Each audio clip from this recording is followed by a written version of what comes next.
he gets ready to leave, we'll be waiting for him at the hotel. The horses are ready.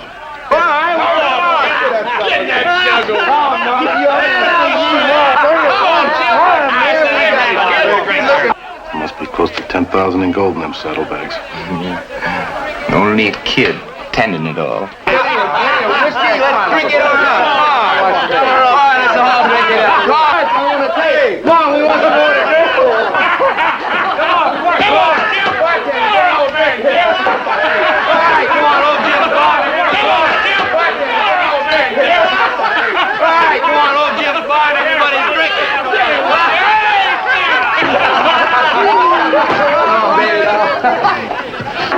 Better have one, mister. Best 40-rod bourbon in the territory. Compliments of the young cowboy at the end of the bar. I'll take it. Go ahead, mister. Like the man said, it's the best 40-rod bourbon in the territory. I'm Della. Well, Della, I'm Vin Bonner. You just passing through, or will you be spending some time in our fair little town? Just passing through. What's the occasion? Oh, the kid's just celebrating growing up, I guess. Just trail boss's first cattle drive for his father. Oh, I see. Where from? Up north, San Mateo Range, about a day's ride. San Mateo? What's his name? Jim Winfield. Why, do you know him? No, but I knew his father from way back. You mean Cal Winfield, the gunfighter? Ex-gunfighter. I'm gonna take him out of here. Why? Well, because his father's an old friend of mine. Because I know he can't afford to lose that money that the kid's throwing away, so... I'll see you later. Drink it all up. Why? You got some catching up to do, mister. Name's Jim Winfield. My name's Vin Bonner, Jim.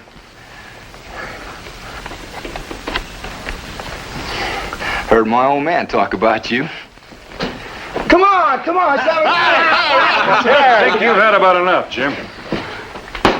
You think I ought to leave, Mr. Bonner? That's right. Well, I'm just going to tell you something now. I ain't about to leave until I'm good and ready to. Well, that's right now. What do you think you're doing? Now, wait a minute. You've got no right to force this boy to leave here against his will. Sheriff, this kid's drunk. His father's an old friend of mine. He worked hard for this money. I don't aim to see it thrown away. Well, I reckon he has had too much to drink. Come on, Jim.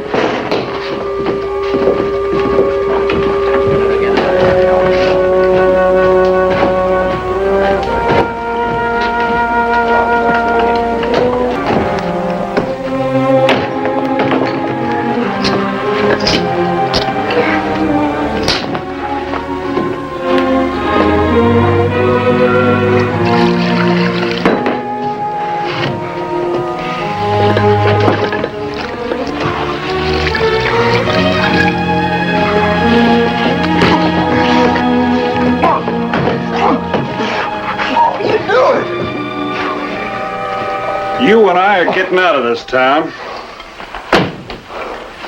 You and I? That's right. I'm going to see that that money gets back to your father. I ain't going. Now, look, I saw the faces on those men down there tonight. They couldn't take their eyes off that money. You'd be bushwhacked before you're 10 miles outside of town. Look, I said I ain't going.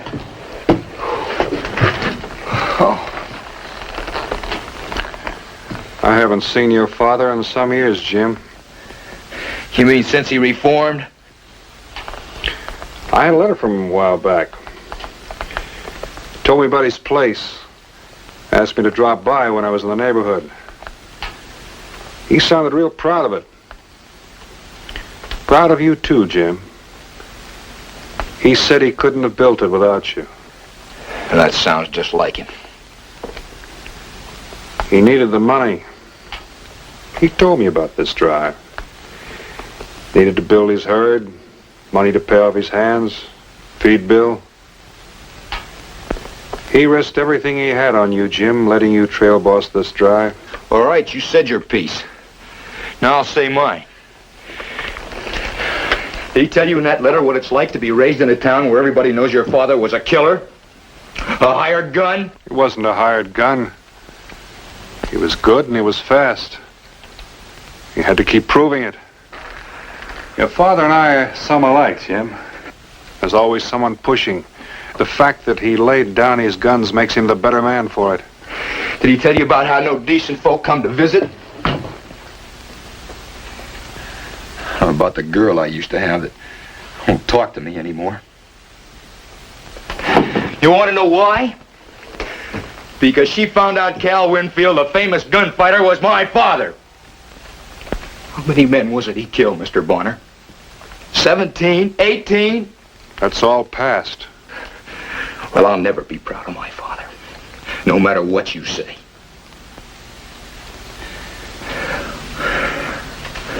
Besides, I made my mind up on that drive never to go back here. Jim. You take him the money if you want to. I won't be going with you.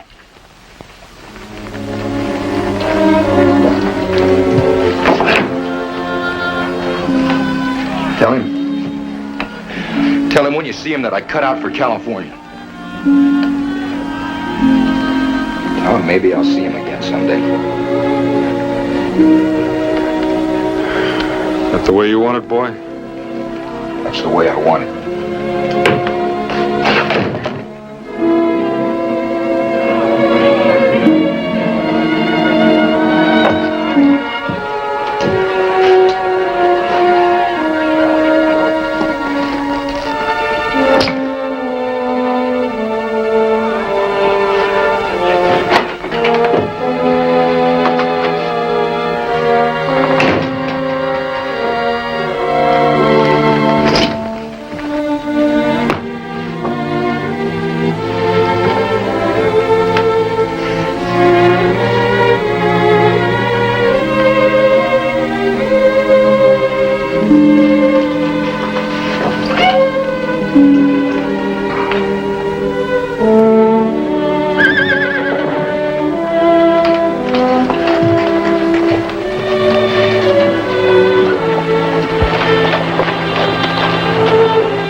You know who did it? Me and Pete were tending our horses back of the hotel. We heard a shot and run up here.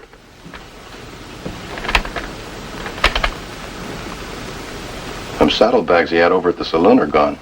Didn't you see anybody? Well, we heard a horse running fast out of town.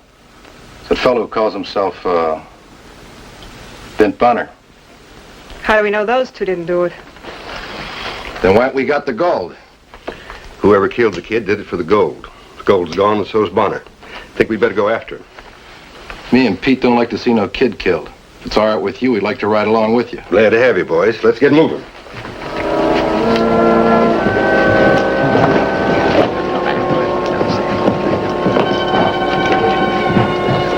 Well, kid, at least you had a going-away party for yourself tonight.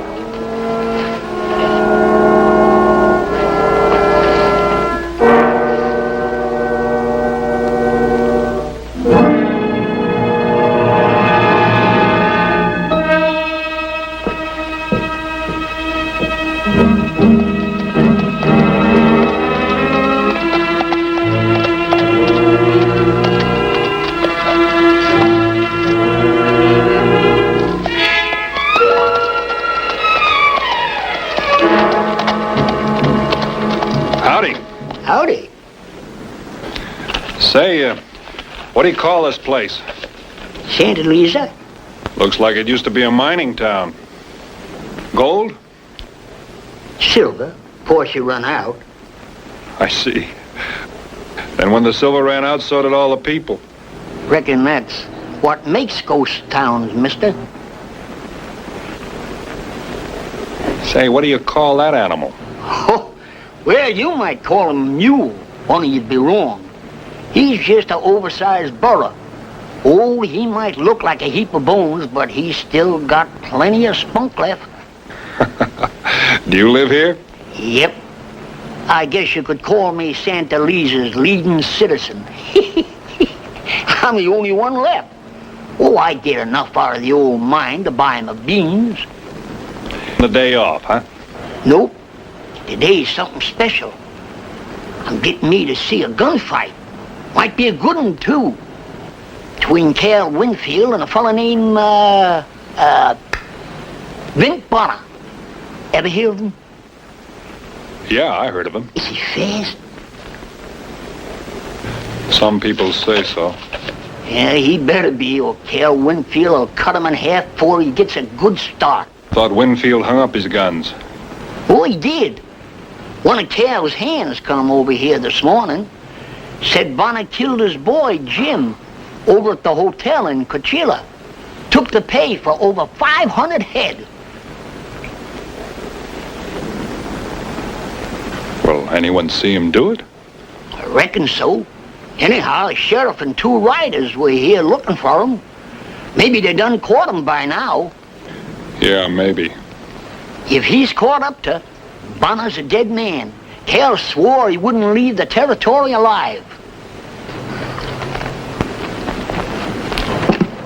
Oh, you seem mighty interested in everything.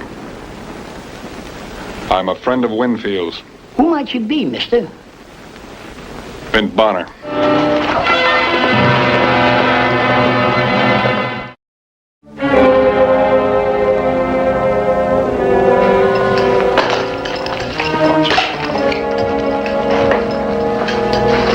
Any luck, Sheriff? We've searched most of the valley. We'll find him. Just remember, no shooting when you do find him. Unless it's me doing it. What happened to the horse?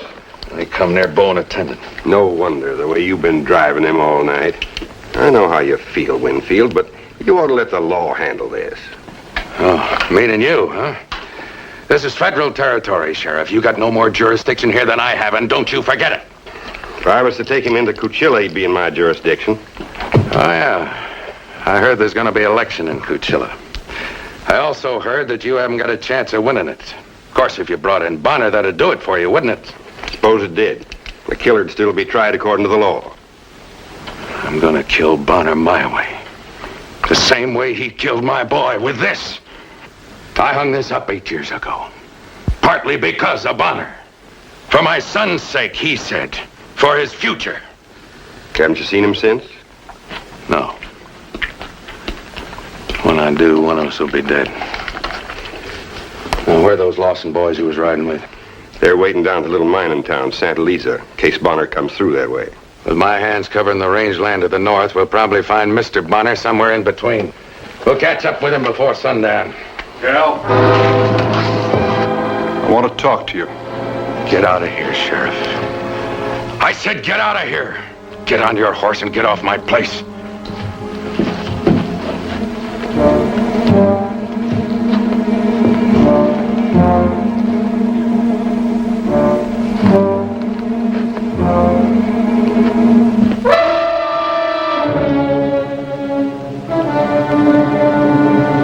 You remember how I used to do it in Julesburg, Bonner?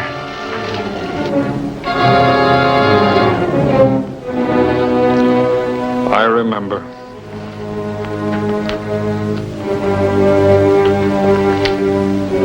When the ashes fall.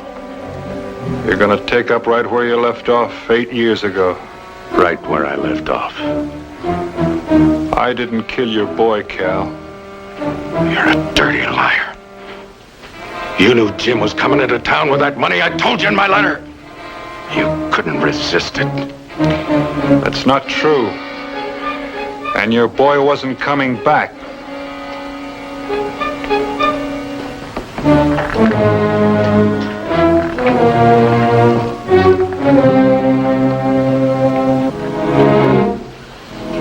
got maybe one more minute of talk left, Bonner. He asked me to bring back the money, Cal. The last thing he said to me, he was heading for California.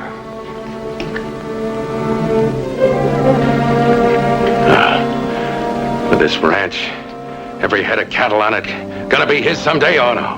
He didn't want the place. He didn't want the cattle, nor any part of you. You expect me to believe that? My own son?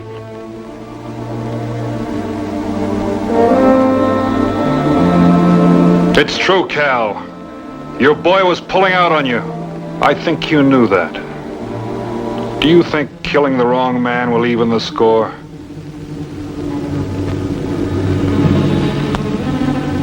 You're running out of time, Bonner.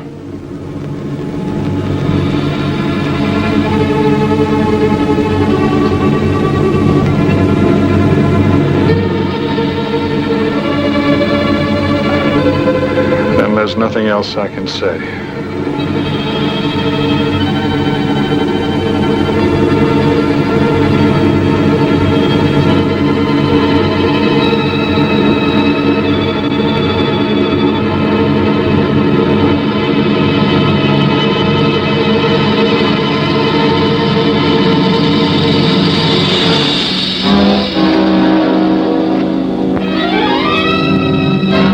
Like somebody's liable to set the barn on fire.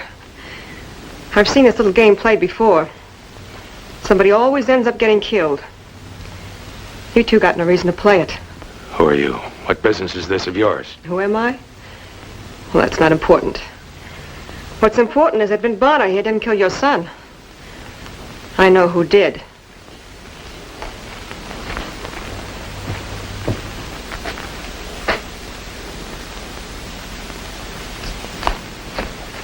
You better know what you're talking about, young lady.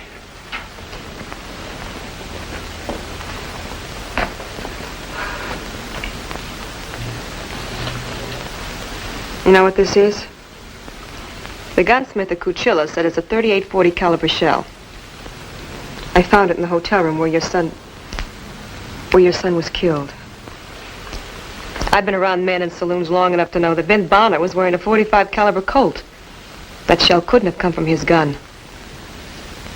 I reckon you never did wear nothing but a .45, eh? In all the years I've known you. I'm sorry. It's just that my son is the only thing in this world that I was going to leave the ranch, everything I owned to him. Figured I'd pull out maybe about the time we put the yearlings out to graze. That way, maybe he'd think about getting married. Settle down without having to be ashamed of his name or his old man's history.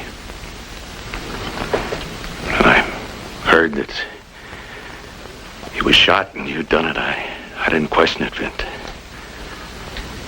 I reckon I didn't think very straight.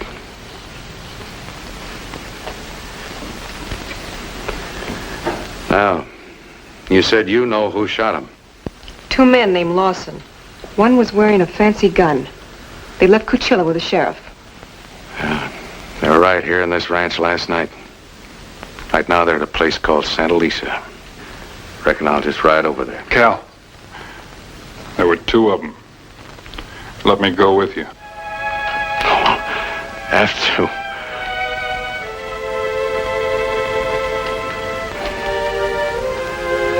I'm proud to have you, Vin.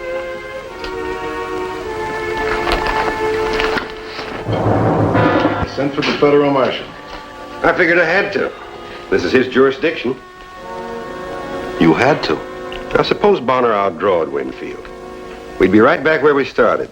Only Bonner'd have two killings behind him. You think Bonner had a chance? Against Cal Winfield? I don't know. From the way Bonner handled himself, I'd say he had a chance against anybody. He's still only one man. There's three of us. Them are good odds. This is probably my last job as sheriff of Cuchillo. I don't suppose I've been the greatest of sheriffs, but before I turn in this star, I want to see this thing through. Even if I can't do it, I want to see Bonner brought in. That's why I sent for the federal marshal. Well, in that case, Sheriff, me and Pete will head out. We got a date in Mexico. Ain't we, Pete? Yeah, sure we have.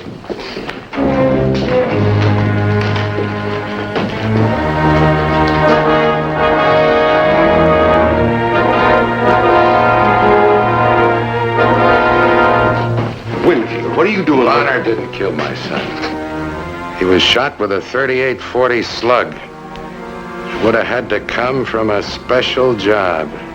A custom-made gun, like Clay Lawson's wearing. You accusing me, Winfield? Yeah, maybe I am. This shell fits your gun? Sheriff, I'm going to ask you to wait outside. There's a young lady out there who'll tell you all about this shell. You're going to have 2 prisoners going back to Coachella. They'll be riding without guns. Or they'll be stretched out wearing them. That'll be their choice.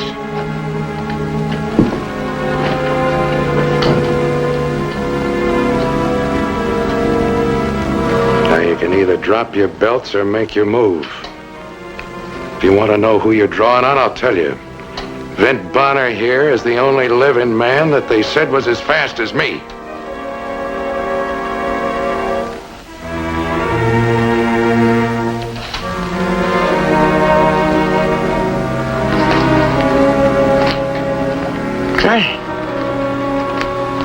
Hey, what are you doing? What's Slade for killing that kid? We gotta take our chances. Ain't no man ever backed you down before. You still got your choice.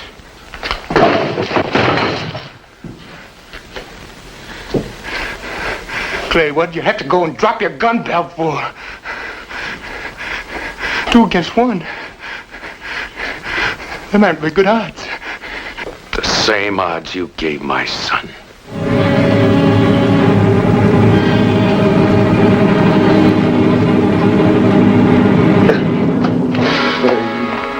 The sheriff's outside.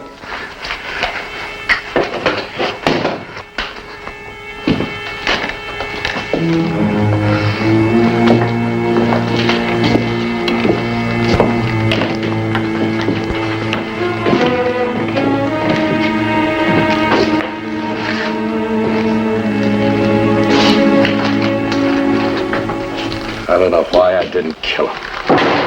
I should have killed him. Same reason I told your boy. Takes a bigger man to lay him down than it does to use him.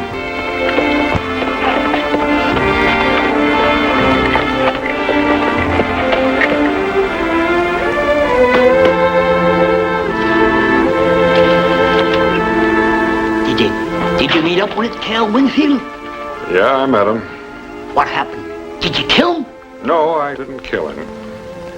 Guess you might call it a draw. A draw? I ain't never heard of a draw. Not in a gunfight, I ain't. Draw?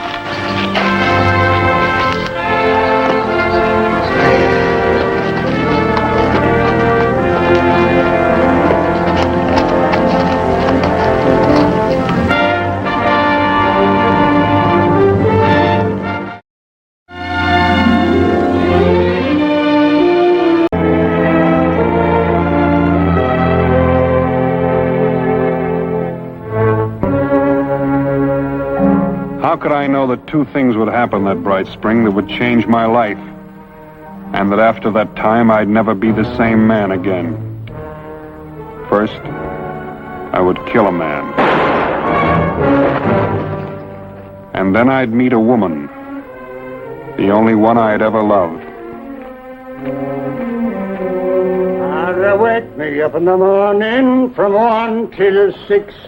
Knock at the door just after 4. I'm up in a couple of ticks. At a party or a christening, I stay out now and then. Lem. And I'm nearly dead if I'm not in bed. Lem, what's the matter with you? You deaf or something? Oh, it's you. Well, who did you think it was? Where's Scar? No, Vint. Vint, I don't want you to be flying off the handle. Why should I fly off the handle? Well, the truth of the matter is, Vint, the fact is, Scar ain't in any stall at the moment. Why not? What happened? Well, nothing happened. You know, I wouldn't let anything happen. Well, then, Tell me, where is Scar? Well, you know Jesse Alden, runs the Weekly Crier. Him and his wife, Zoe. Well, they have a young lady visiting them. Myra Barker, her name is. She's Zoe's niece. What in thunder has this got to do with my horse? Well, that's what I'm trying to tell you, Vint. This Myra Barker come in this morning and took Scar out for a wee bit of a canter. She what? Well, now, Vint, it seems that she's from the east. She's from the east, and the poor girl hasn't got a horse of her own, see? And sometimes, of a morning, she comes in here and rents one of mine. Well, did you tell her that it was my horse and it wasn't for rent? Of course I told her. I said to her, says I says, my very words, I said, that's Vint Bonner's horse and no man rides him. And then she laid her eyes on me. And Vint, I have never seen such a beautiful woman in all me. I don't care what she looked like. The idea of you letting anyone get on my horse. I've had that horse since it was a colt. I broke him myself. The last stranger that tried to ride him got thrown 20 feet in the air, straight up. You know, I thought that Scar acted a wee bit skittish when she was getting on him this morning. And I said to myself, I says, oh, Scar just ain't used to being ridden side saddle. Side saddle? Do you mean to tell me she's riding Scar side saddle? Now, I told you she was a red lady. Now, I told you. Well, she's not going to look like much of a lady lying out in the desert someplace. Loan me one of your horses, we'll go get her.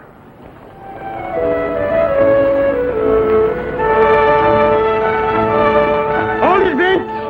Here she comes now, coming down the street.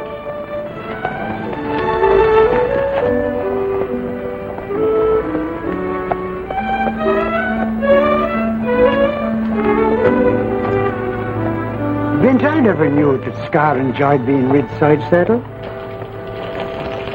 Neither did I. And him behaving so gentle-like. And here you had me all worried saying Scar that would let nobody else ride him.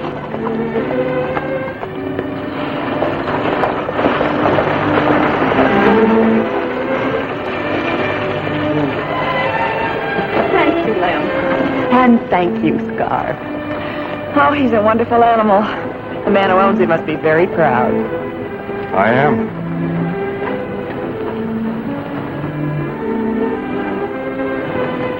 You took me by surprise. Oh, Miss Barker, this is Vint Bonner. You remember, he's the one I told you that owns Scar. Oh, yes, of course. How are you, Mr. Bonner? Oh, fine. How are you? I hope you don't mind my borrowing Scar.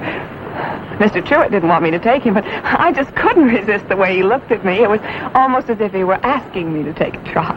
Was. I mean, it was? Well, take good care of him, Mr. Bonner. You wouldn't want anything to happen to a wonderful animal like that. Miss Barker. Yes, Mr. Bonner. If you wanted to take him out again sometime, well, what I mean is, I'm going to be in town a few days. Why, that's very kind of you.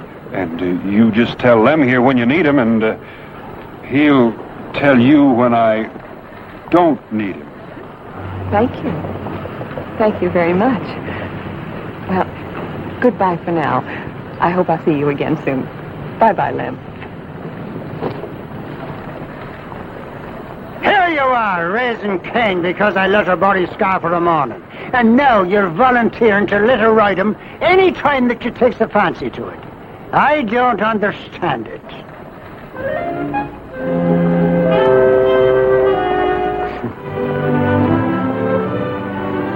You know something? I don't understand it either.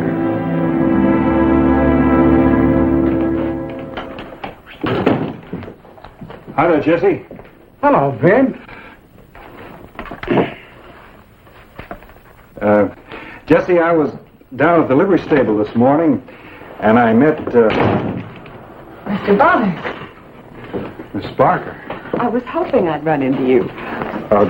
You want to borrow Scar again tomorrow, is that it? Well, it's about Scar, but I'm afraid I won't be borrowing him anymore. Well, he won't mind. And I'm sure I won't. Well, thank you, but... Well, you see, I found out that I was quite wrong in taking him this morning. Uncle just told me that out west a man's horse is something he doesn't loan out as a rule. I'm terribly sorry. I didn't mean to be so inconsiderate. Oh, you weren't inconsiderate, Miss Barker. Maybe back east they have different customs, that's all. Then I'm forgiven? I'd say you're more than forgiven. You're very generous, Mr. Bonner. Perhaps you'll have dinner with us some evening. Oh, I'd like that. Just so I can prove to Uncle Jess that I haven't completely disgraced the family name. My Aunt Zoe is a very good cook. I've heard that about Mrs. Alden. Any evening at all, I'm sure you'd be most welcome. Well, since I'm not going to be in town very long, maybe we ought to make it soon, huh? Maybe we ought at that. Like tonight. I think tonight would be just fine, Mr. Bonner. We usually eat around 6:30. Would that be all right with you? I'll be there, 6:30. And thank you for the invitation. Oh, you're more than welcome, Mr. Bonner. Miss Alden, I've heard people brag about your cooking, but they never did you justice. Oh, Sid. Here, have another piece of shortcake. No, ma'am. Thank you. 3 helpings is enough. Well, if you're certain. I'll have another piece. Now, Jesse, you've had enough already. Besides, a shortcake ought to do for 2 meals. Well, you just offered Vinton a... That's different. He's company. Oh, for heaven's sakes. Jesse. What's the matter? Well, come on. Aren't you going to help me with the dishes? With the dishes? Myra usually helps with the... Myra has a guest. Oh, how about me helping you with the dishes tonight, Zoe? We, put up the porch swing this afternoon, Vint. You did? I know it's kind of early for it, but there sure is a feeling of summer in the air.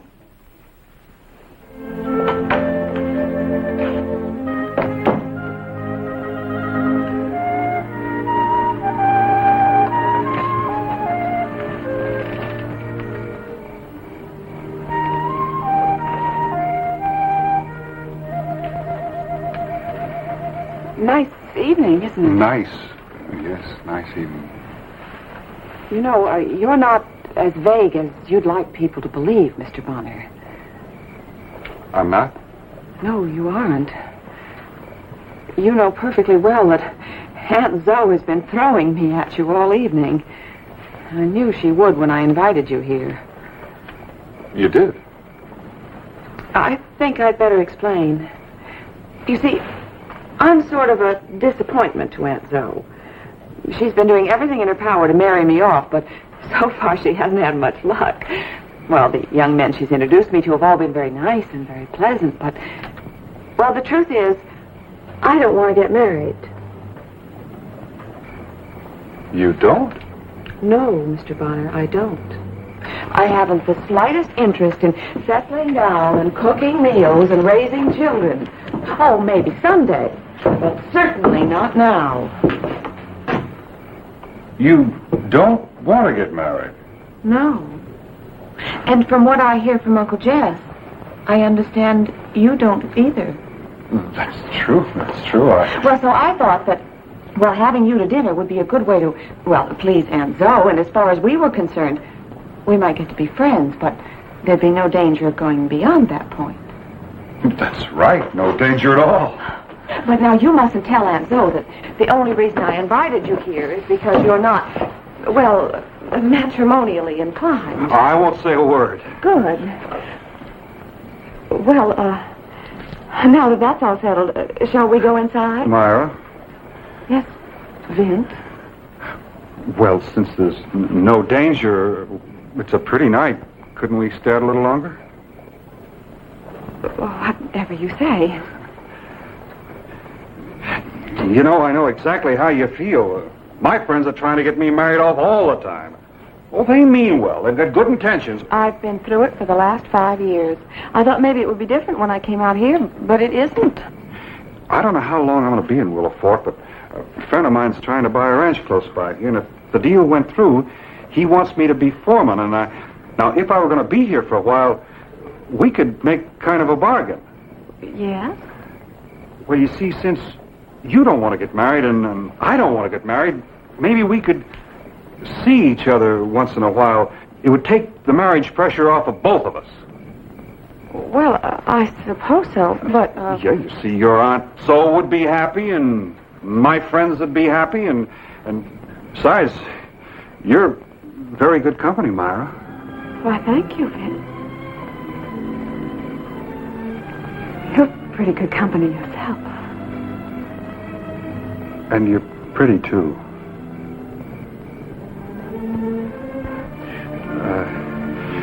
Then, of course, when there's a church social or something, why, we could go together. And then when there's a hayride, why, we could have some fun together. And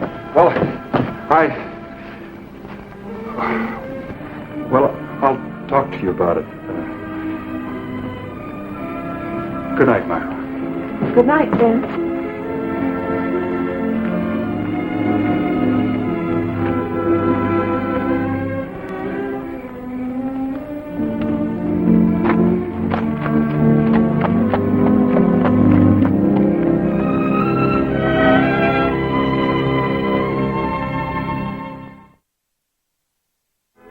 Well, I saw a lot of Myra after that.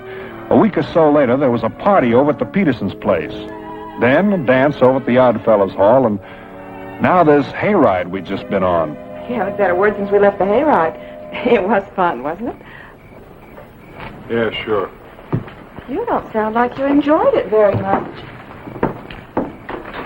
Well, I don't much enjoy spending an evening all by myself. Oh, I'm sorry.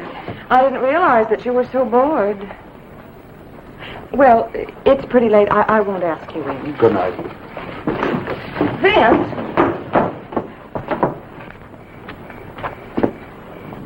Now, what's wrong? You're cross as an old bear. Well, I don't see why you had to spend the whole evening talking with that Morgan fella. Morgan? Yeah, giggling and carrying on. What was so gol darn funny anyway? I don't know. Ed Morgan can be very amusing. Oh, sure, he's funny as a crutch. I took you to the hayride. He didn't. If he wants a girl, let him bring one of his own. Now, just a minute, Vic. Just a minute, what? We have an understanding, remember? The only reason we see each other is because it's convenient. Why, we're not going together or anything remotely resembling that. Why, we're not even interested in each other romantically. How do you know we're not interested in each other? How do you know I don't want to marry you?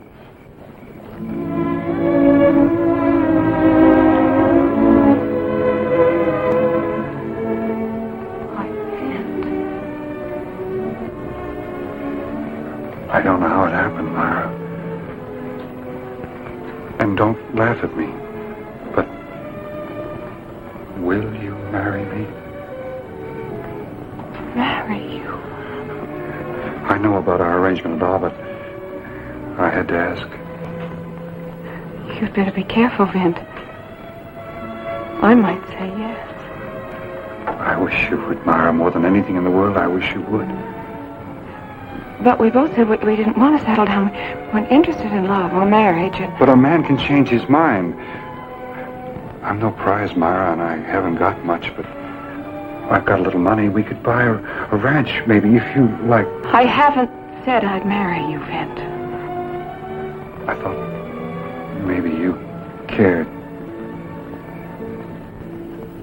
I'm in love with you, Vint. Well, Myra. It wouldn't work, not a marriage between two people like us. Why wouldn't it work? We're not children, Vint. We're used to leading our own lives. We've never put down roots, either one of us. Maybe it's time we did put down some roots. I've got to think it over. I've got to be certain. All right. I don't want to rush you. How long do you want me to wait? Let me sleep on it. Tomorrow I'll tell you then. I hope it's yes, Myra. Good night, Vint.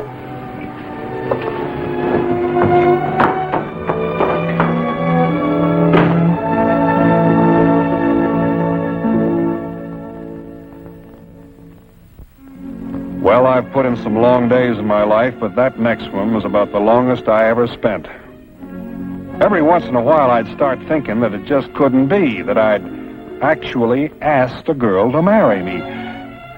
And then I'd think of Myra, and I could almost see her in front of my eyes, and all of a sudden it seemed like asking her to be my wife was the most sensible thing I'd ever done. Hello, Myra. You're early, then. I guess I am a little. I was afraid maybe you'd be late, or maybe you wouldn't come at all once you'd had a chance to think things over. Well, I didn't have anything to think about. Well, Myra?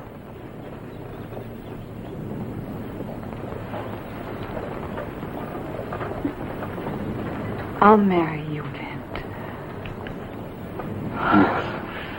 Yes, Myra. I couldn't turn you down even if I thought it was best. Even if I knew it was. This is the best. Is it, Vint? Are you sure? Of course I'm sure. Are you sure that the day won't come when you're sorry you're tied down? When you're sorry you can't go off on a cattle drive to Kansas or head over to a mining camp in Nevada or just be by yourself when you want to? Dear, I've had my share of mining camps and cattle drives. And I don't want to be alone anymore. Besides, settling down is just as hard on you as it is on me. Oh, no, it won't be as hard. A woman has roots even if she doesn't realize that they're there all the time just waiting to take hold. No, Vin, it's much harder for a man. It'll work out, don't you worry about it. Vin, I've never mentioned it. I don't even want to think about it, but you killed a man the week we met, remember? There was a reason. Oh, darling, I'm sure there's always a reason. Or a friend who needs you. You and your gun. And the friend will just have to do without. A man like Sheriff Jennings at Eagle Falls. That kind of friend. Why do you mention Sam Jennings' name? You don't even know him. A man came into my uncle's office this morning while I was there. He said there'd been some trouble there over a month ago now. A month ago? The sheriff was wounded. The man who did the shooting had a grudge against you. He was looking for you, and that's why he went to Eagle Falls. Prescott, I think that was the name mentioned. Boyd Prescott? Yes. Does he have a grudge against you, Vint? He could have. You'd like to go, wouldn't you? Because of what he did to your friend and what he might do to others. Myra, I never liked to go after any man. But this time you think you should, don't you? Oh, Prescott isn't here, and Eagle Falls is over 100 miles... You haven't answered my question, Vint.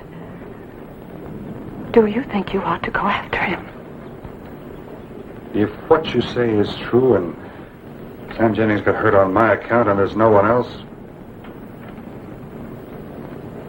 Go ahead, Vint. Go on to Eagle Falls. You want me to go? You don't mind? No, I want you to go. Oh, good, Myra. It won't take long. I'll be back. No. What? Don't come back. Please don't ever come back. Because someday it will be you lying dead in the street. What are you talking about? There will always be a bypass for Sheriff Jennings. Oh, you turn them down. You'd shut your ears, but you'd still hear it. And inside you'd feel that it was me holding you. And it would be me. But, Myra, listen. Please, Vin, don't come back. Don't ever come back. Myra.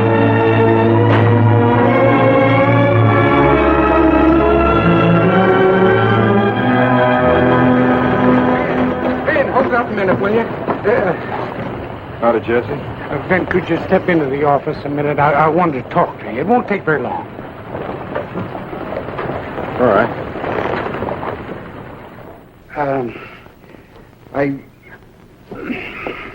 What do you want to talk about, Jesse? Ben, what about you and Myra? Well, what about it? She's a nice girl, fine girl. Look, if that's all you wanted to talk about. Now, wait. Now, sit down a minute. Now, you're leaving here because Sheriff Jennings of Eagle Falls sent for you. Now, that's the reason, isn't it? How did you know that? Oh, Brent, I don't want you to think that we meant to eavesdrop on you last night when you were talking to Myra. My wife happened to leave the parlor window open. But anyway, it isn't true what Myra told you. What isn't true? Well, almost all of it.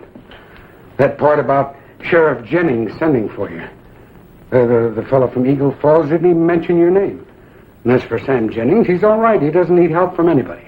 Are you sure? I'm sure, Vint. Why did she do that? Why? Well, I think I know why. I think she was maybe trying to test you. Women will do that, you know. She couldn't have cared very much. Not to play a trick like that. Oh, no? Well, then why did she spend all night crying her eyes out? And why was Zoe with her up until all hours, commiserating?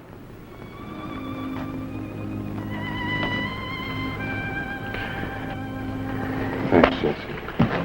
Well, didn't you're not leaving Willowport? No, I'm leaving. But if you love her and she loves you... Jesse,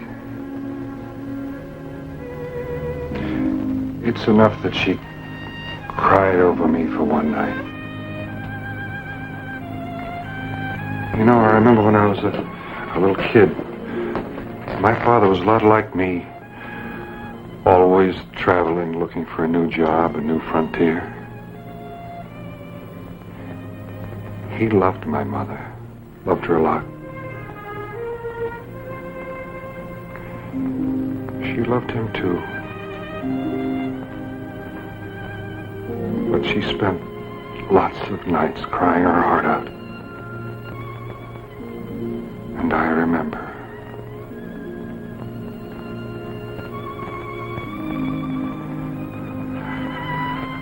I wouldn't want that to happen to Myra. But then, some of these days, maybe you'll change. Maybe. Maybe I will, Jesse.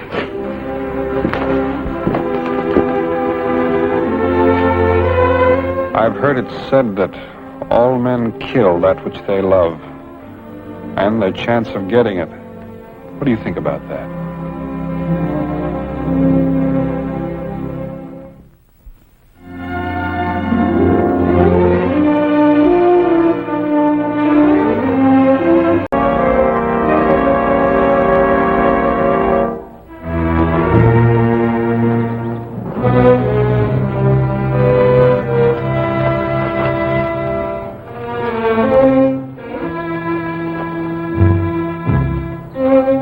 Clint Langley married Ann Frawley, there wasn't a happier man in the world than her father, Carson Frawley.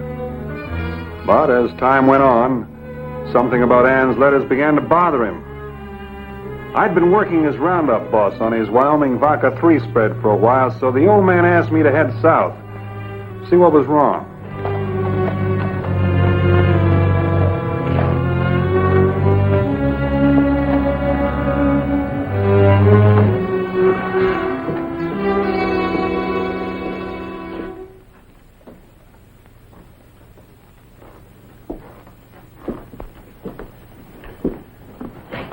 Nice friendly town you got here.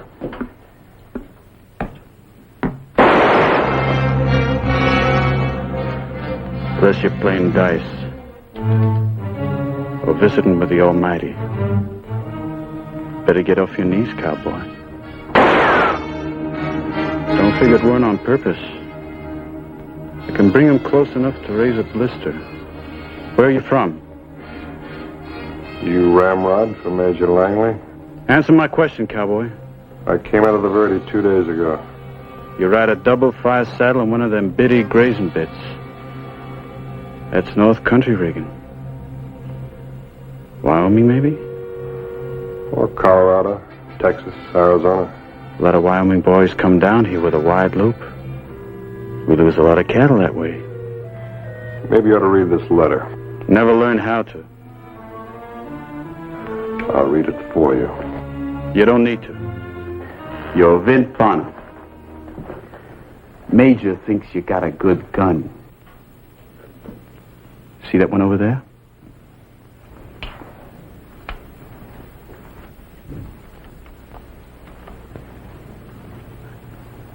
That's Cole David.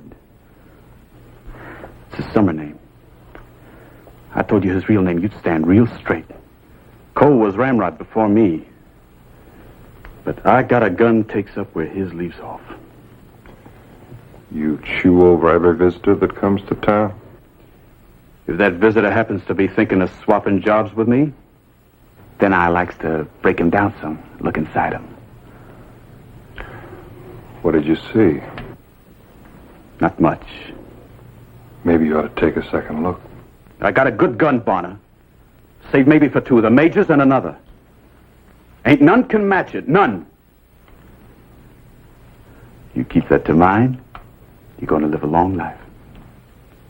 You don't, you're going to get dirt in your ears. Your health.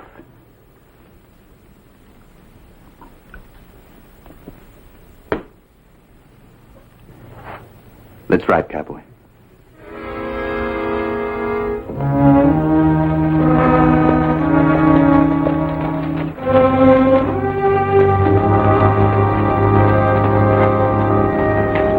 Wills? This here's Bonner.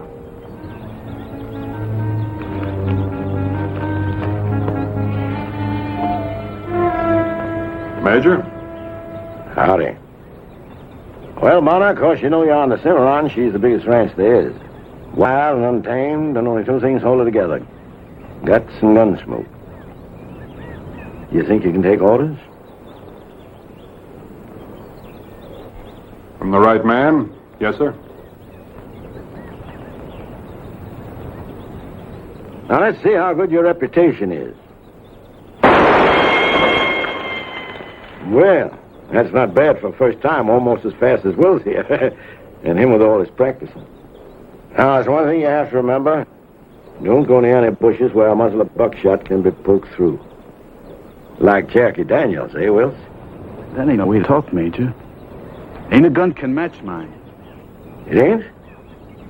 Save maybe yours. That all? Maybe Brocky Jake Thomas down to Fort Griffin. Bonnie, you just come from that country. You can deal Thomas out. Did he gun down Brocky Jake? Fair fight. Drilled him with lead belly to brisket. I want to put you two cow nurses in the same saddle. You just been to Siam, Wilkes. Got yourself a twin. Can't be but one ramrod. Yeah. Guess you're right. Yep.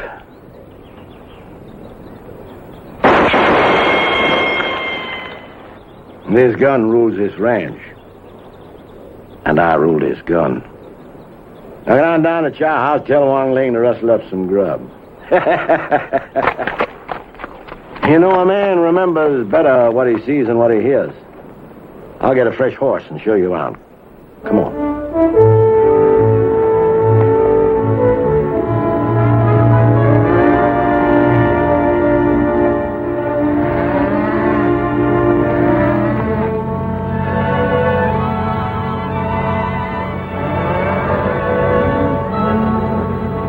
Well, how do you like what you seen? Well, up in Wyoming, they say you're a pretty good cattleman. For a brush popper, that is. Wyoming? Them boys up there can't make enough to keep a chicken in scratch less than they got a front lawn 40 miles wide to pasture cows on. But we got an operation here, raising our own kind of cattle. Short on horn, long on meat, bringing the railroads to us. And not driving ribs and hide 1,000 miles to it. We blast our own wells, raise our own feed. Major. Now, I have a proper man's regard for the Almighty, Bonner. But he helps them who helps themselves.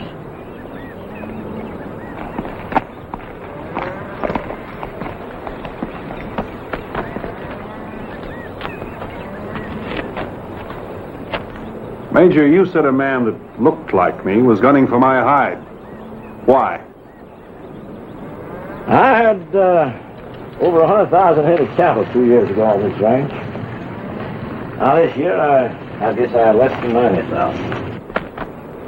Now them 10,000 just didn't take a notion to wander, did they? Rustling's big up in the Indian Nation. Oh, it ain't an Indian or a common shed come near this spread. 'Cause I got all the top guns of the frontier punching these cows. Yeah, and I got a big-time maverick. Right here on this ranch. You mean Wills? That's right. Only he ain't paired. Paired? Every man on this spread is paired with a man just as fast as he is with a gun. Why? Oh, just so some puncher won't start his own spread up some little box canyon, say? Well, what's to prevent two of them from getting together? Ganging up on you. $5,000 reward, double pay, just for the information. And that information don't have to be alive. And you want to pair me with Wills? You don't even know me. Well, you got a big name in Wyoming, and the fact that a good bluff in a poker game is the same as good cards. And I don't know Brocky Jake Thomas. Most don't know that. Old man Carson Frawley sent you to sniff about his daughter, didn't he? That's right. He's worried about her.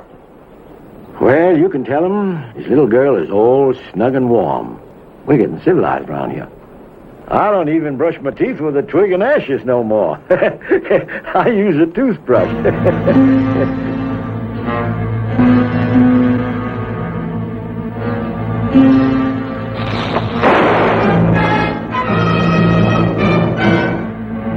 You're a big man in these parts, Major. But the rattlesnake doesn't know that.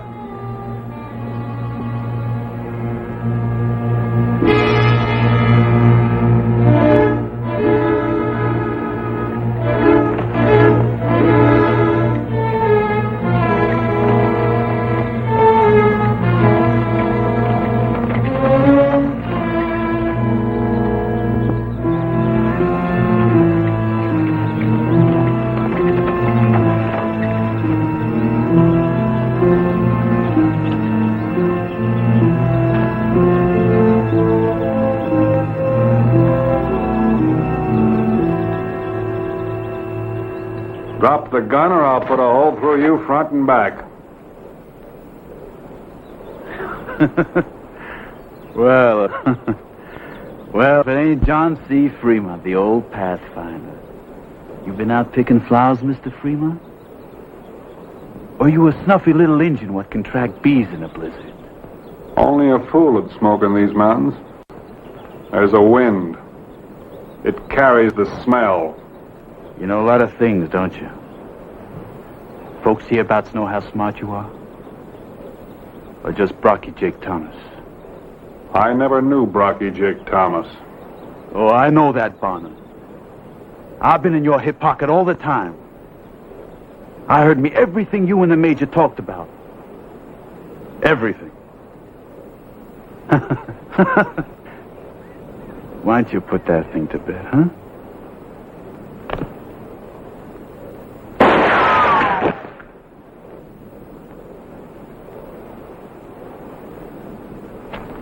A little nervous, ain't you? Just careful.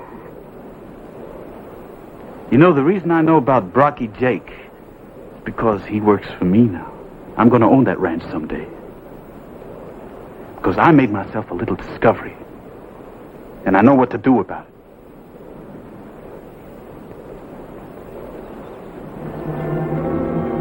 You can give that back to the Major's missus. I don't need it no more.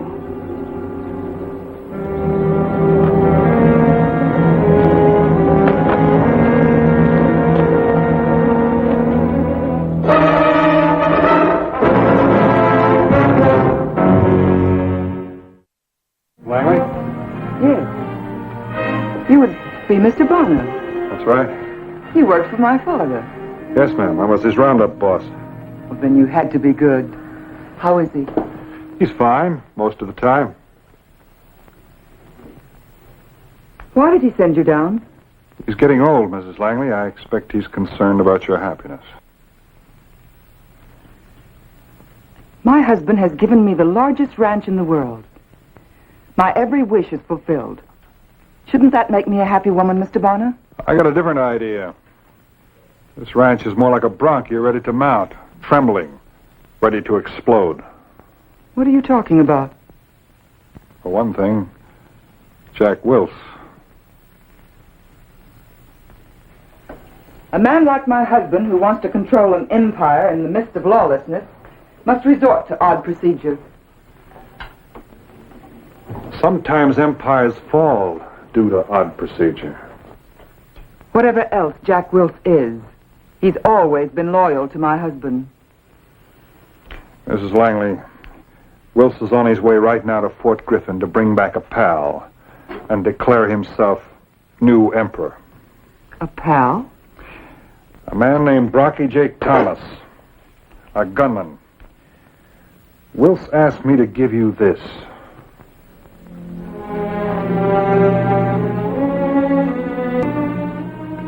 He must have waited until I was away. I haven't written in it since... What happened today, Mr. Bonner, between you and the Major? I shot and killed a rattlesnake close to him. I knew it wouldn't last. I knew somehow something would do it. July 21st, Clint had another seizure this morning. He and the men found some rustlers up by Hayes Fork. In the fighting, one of the men was shot dead next to Clint. He managed to return to the ranch house. No one must know he is helpless. September 4th. The seizure of the last 2 days is over. I have hopes. January 10th. Clint shot a steer to help turn a stampede. It had no effect on him. I feel he is cured. What does that mean, Mrs. Langley? What are these seizures? What do they do to him? Clint Langley was married before. A long time ago. His wife died at childbirth, but she left him a son, Toby. When the war began, Clint joined the Texas Volunteers and Toby went north. He was blowing a bridge. Well, a gun muzzle was pressed into his back. At that moment, the bridge blew and the concussion knocked both men down. Well, Clint managed to gain his senses quicker. He killed the man.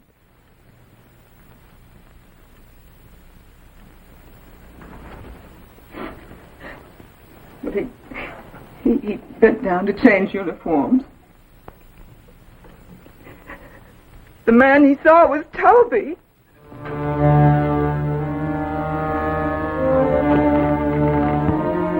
How can it happen that when one man meets and kills another man, it's his own son?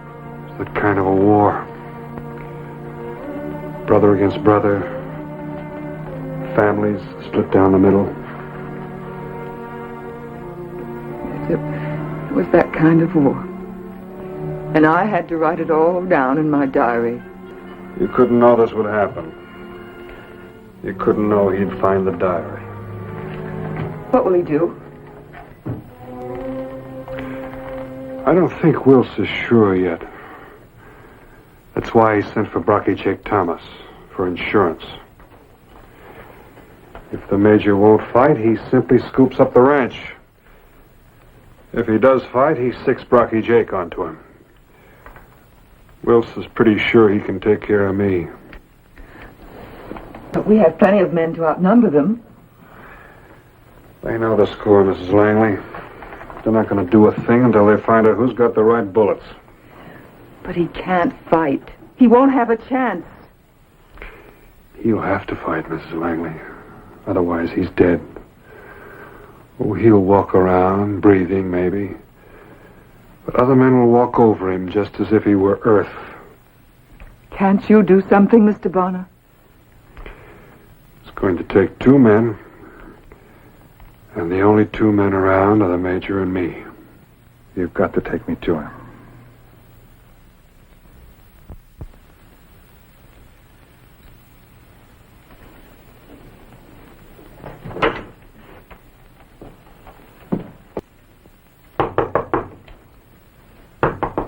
Clint, it's Anne. Can I come in? Door's unlocked, Ann. Clint, I brought Mr. Bonner.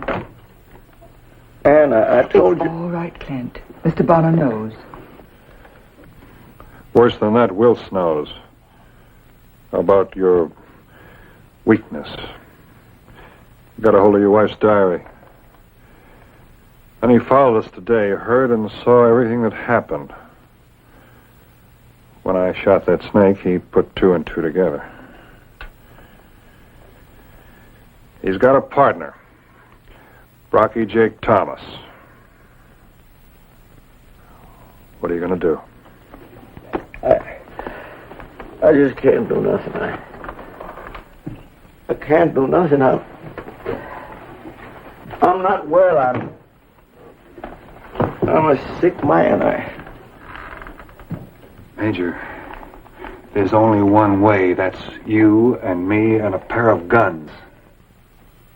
No, I just can't do it. You gonna let Wills take over the whole thing? This whole place you've worked years for, you, Mr. Texas, bowed to by every man who ever burned a brand, sitting looking through his fingers like a little girl with a horned toad on her knee. I don't think you understand, Major. I'll help, but I can't do it alone. All this could have been his. Everything here could have been my boy's. But that's past, Major. Years past. But what did I do wrong? What did I do wrong? He hated me. He hunted me like a killer. What kind of a father was I? A busy father, Clint.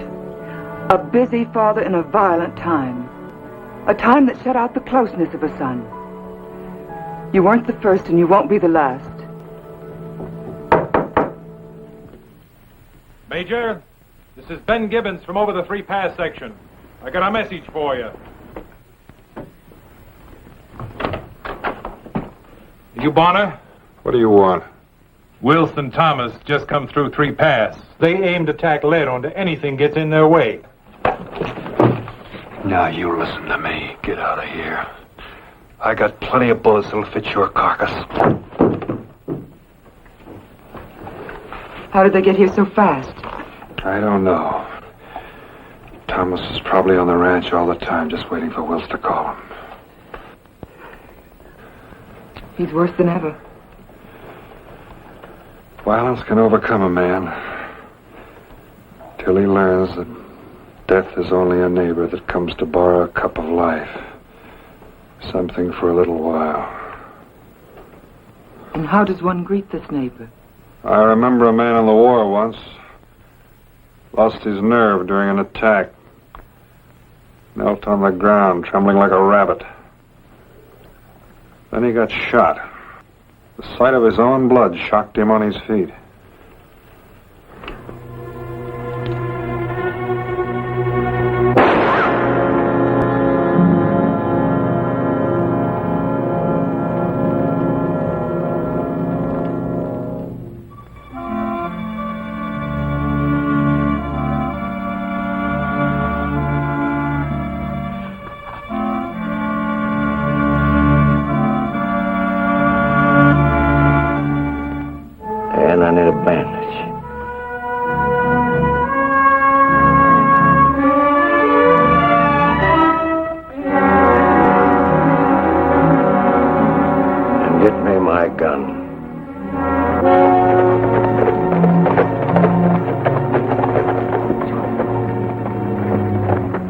Likely they're gone.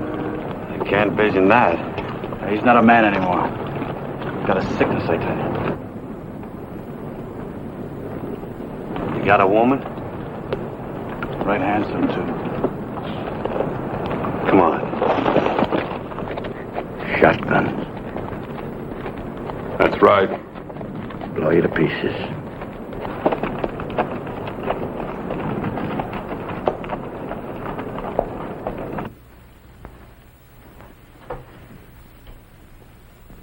You home, Langley? You got visitors standing here? New owners might say. Like a poker game, Major. Watch their eyes.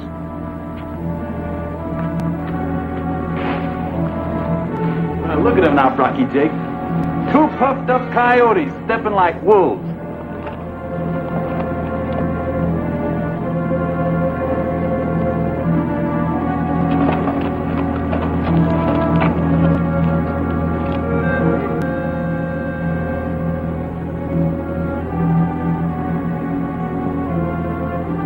You ain't shooting rocks now, Major. Most like poker, I'd say. Only bluffs don't work. And the jackpot's blood. Your blood, Major.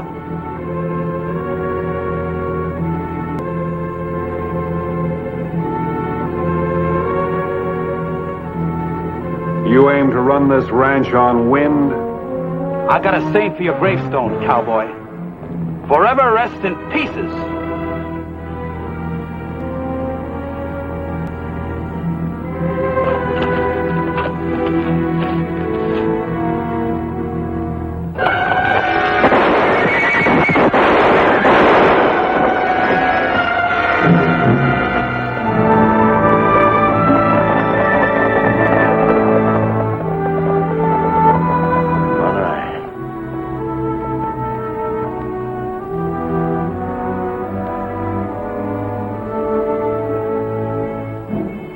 Isn't it something when a man can hold his head up again?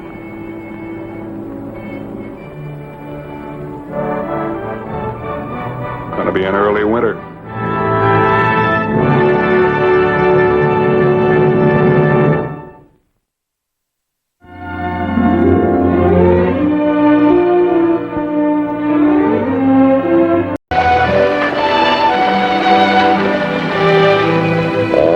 More of a comical situation than a serious one, Vint. You're not talking about a real cannon, are you? Seems there's a fool Dutchman up there, calls himself Wilhelm Augustus von Ritter. He set up a toll gate back of Saddleback Pass, and he's got a real cannon. What you need is a troop of cavalry or some artillery. You don't need me. It's only one man and one cannon. All I want you to do is go in there and serve a notice to cease and desist. Well, I was going by San Marcos. Oh, good. Fine. Now, here's your badge. Here's the order. And here is a copy of the Constitution and Bill of Rights. I hear this fellow studied up on the law. Now, just a minute, Gavin. I'm no lawyer. Neither is he. Raise your right hand.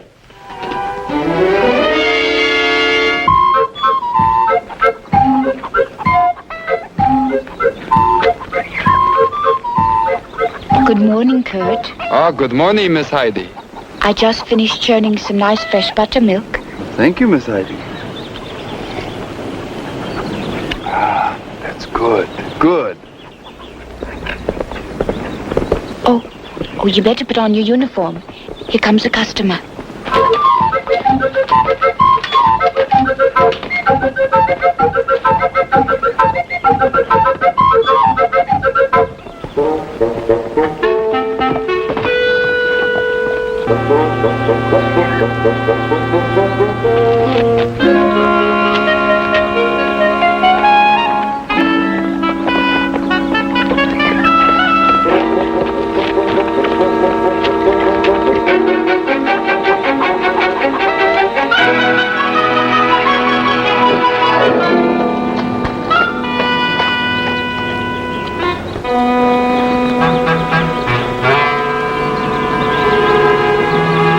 Cross is 25 cents, sir.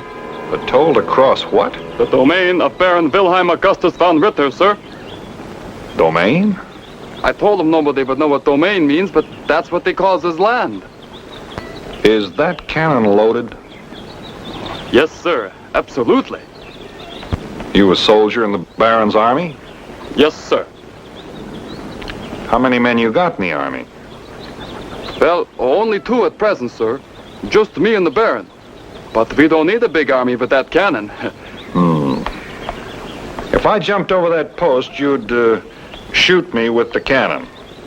Oh, no, sir. The Baron is the only one who's allowed to shoot the cannon. I wonder if you'd tell the Baron Deputy U.S. Marshal Bonner would like to talk to him. United States Marshal? That's right. Oh, that's different. Enter!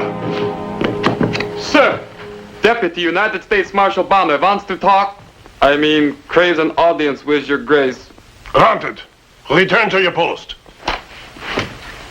Come in, Marshal. Sit down. Thank you. Honor! Beer! I am a man of few words, Marshal. And so I ask, what you want? I want you to get rid of that cannon and the toll gate. By whose order? By the orders of the United States Marshal. United States Marshal, Papa. I knew it. I knew that cannon would be in trouble yet. Silence! Women know nothing of the law, Marshal, but I do. I am 100% American citizen. I never break the law. Well, what about the cannon? Article 2 of the Bill of Rights. The right of the people to keep and bear arms shall not be infringed. It says... Yeah, but that means to bear arms, to be able to lift, to carry. You can't carry that cannon. Ha!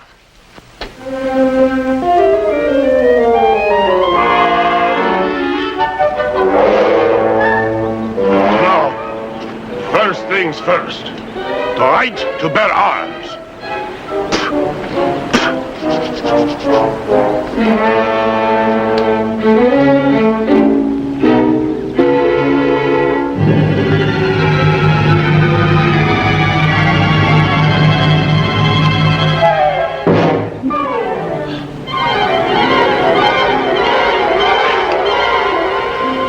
Did I or didn't I bear it?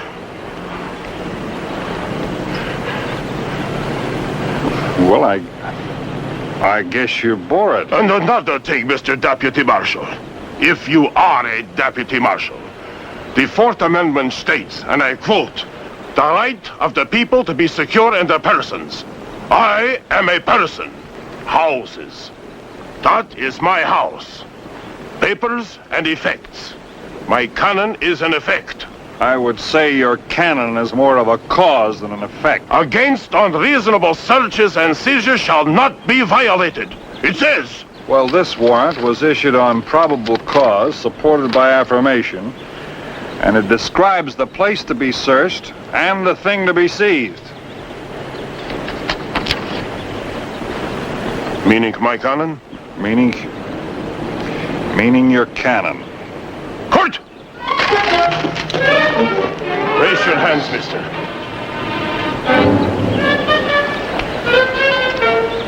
This way.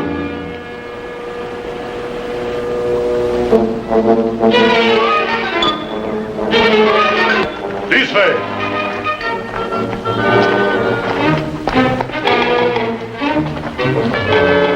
Stay. In you go, mister.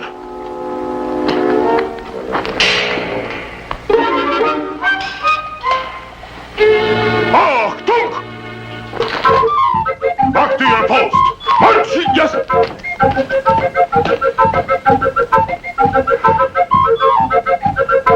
Now then, you have the honor of being the first to occupy my jail, Mr. Deputy Marshal. If you are a Deputy Marshal. You saw the badge. Maybe you found it. Maybe you stole it. But here you stay till I write to Austin to find out. Now what you got to say, huh? I think you're out of your mind. Eh? I think you're loco. Nuts. So, we find out who is loco. My fine young smart aleck. We find out who is nuts. Find out. We find out who's loco and is not. loco. We find out. This is the end of all the years of hard work here in this wonderful country. This is the end of everything. Maybe they will send Papa to prison for locking up the marshal. Heidi, your own papa you would wish in prison? Only long enough so Kurt and I could get married yet. And you could live with us until he got out. How sharper than a serpent's tooth is a thankless child. So, you wish your own father in prison so you can marry that good-for-nothing commoner. You, the daughter of a baron.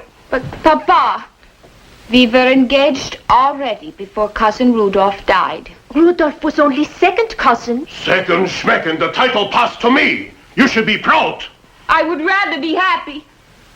And I was real proud of you.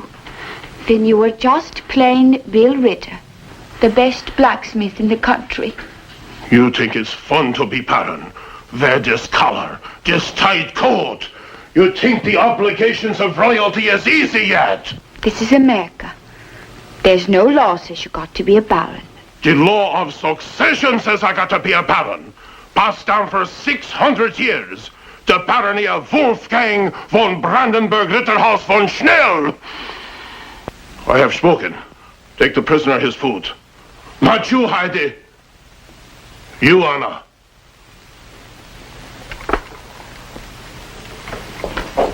So you see, Marshal, it wasn't something I wanted to do. I'm a soldier, and a soldier's got to obey orders.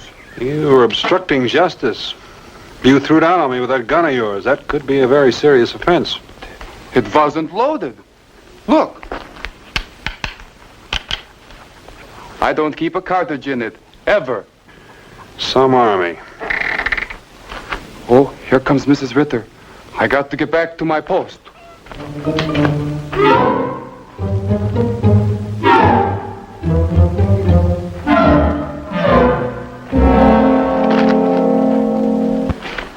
Good day, Mr. Marshal. I brought you some lunch. It's very kind of you, Mrs. Ritter.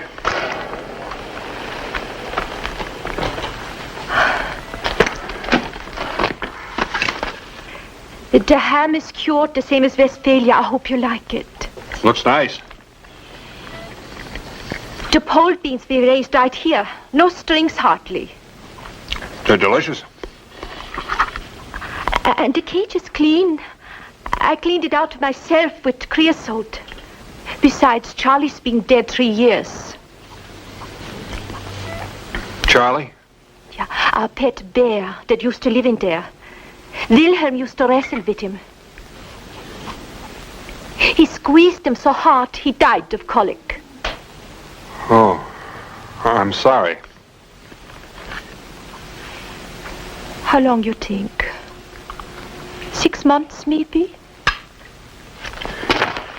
He's gonna keep me locked in here 6 months? Ach, lieber Himmel, no. No. I mean, how long will Papa be in prison for locking you up in Charlie's cage? Oh, well, I don't know. Locking up a federal marshal's a pretty serious offense. Even with very good food? Tonight I make strudel with custard sauce.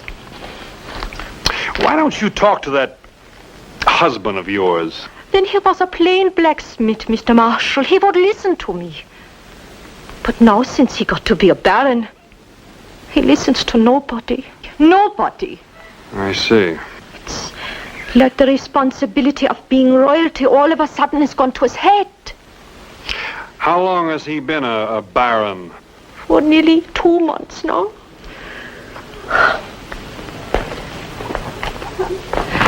And since he put up the toll gate, it got the cannon, none of our friends speak to us, nobody. Well, it must be pretty hard on you and your daughter. Well, maybe when he's asleep tonight, I can get the key. Maybe if... If what? Well, if you would promise not to hurt him. You see, I still love Papa, even if he is a baron. Well, your husband's a very big man, and I don't like to make promises I couldn't keep. Wilhelm is the strongest man in the county. There's nothing that would stop him but to shoot him with a bullet, with a gun. But I can't do anything that would cause Papa to be shot. Yeah, well, I know how you feel, Mrs. Ritter, but I'm afraid I couldn't... You can't promise. Yes, ma'am, that's it.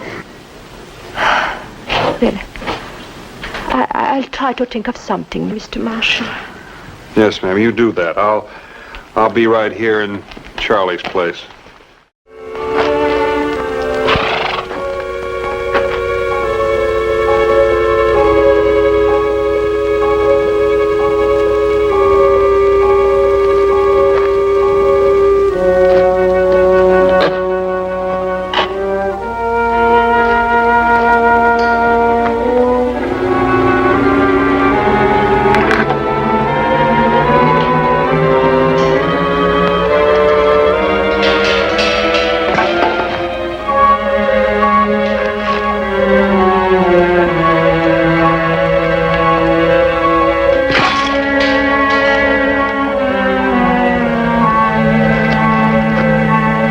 So sit down already. It's getting cold. All right, Papa, all right.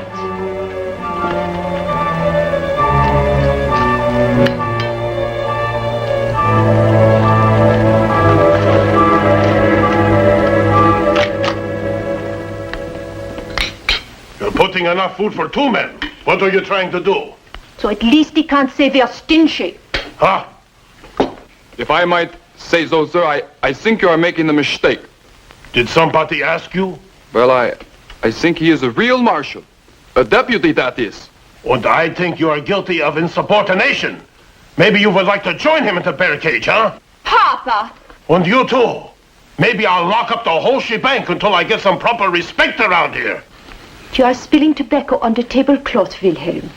And what if I am?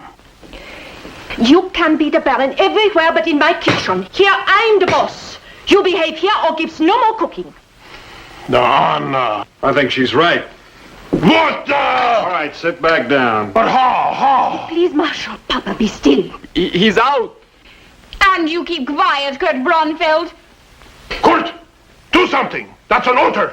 But I ain't even thinking of doing something. You are fired. Dishonorable discharged. Well, then I quit. Will you be taking Papa to prison tonight, Mr. Marshal? Well, not until I've had some supper. On your feet, Baron. But how could you get out? Over there. Through the door. But how could you get out? Move! This is a violation of my civil rights. Hold that. I know the law. You'll wait and see. Section 9, paragraph 2.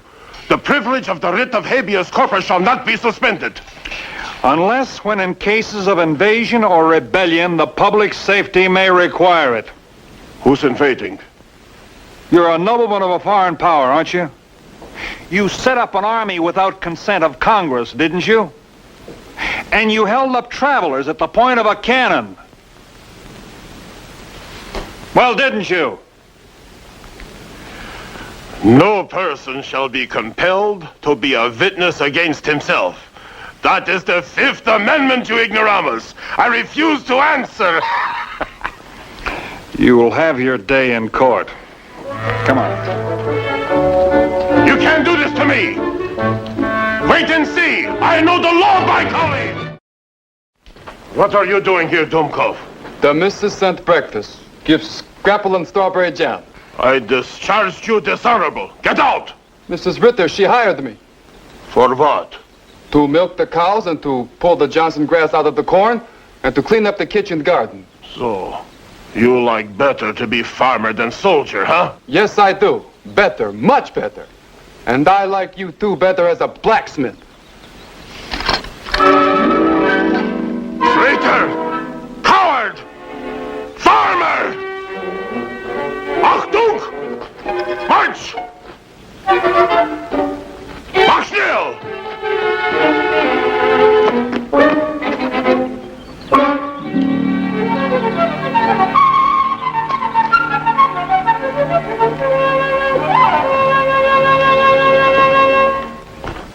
Well, Baron, your troubles are over. So, you found it in the Constitution like I said you would, huh? You can keep your title, your toll gate, and your cannon. I knew it. All that time I knew it. Unlock this door. And you can take your title, your toll gate, and your cannon, and you can go back to Germany and stay there. But I don't like it in Germany. I like it here. According to the Constitution, you forfeited your United States citizenship. That's a lie. Show me, show me. Right here. Article 1, Section 9, Paragraph 8. Read it. No title of nobility shall be granted by the United States, and no person holding any office or profit. I can read.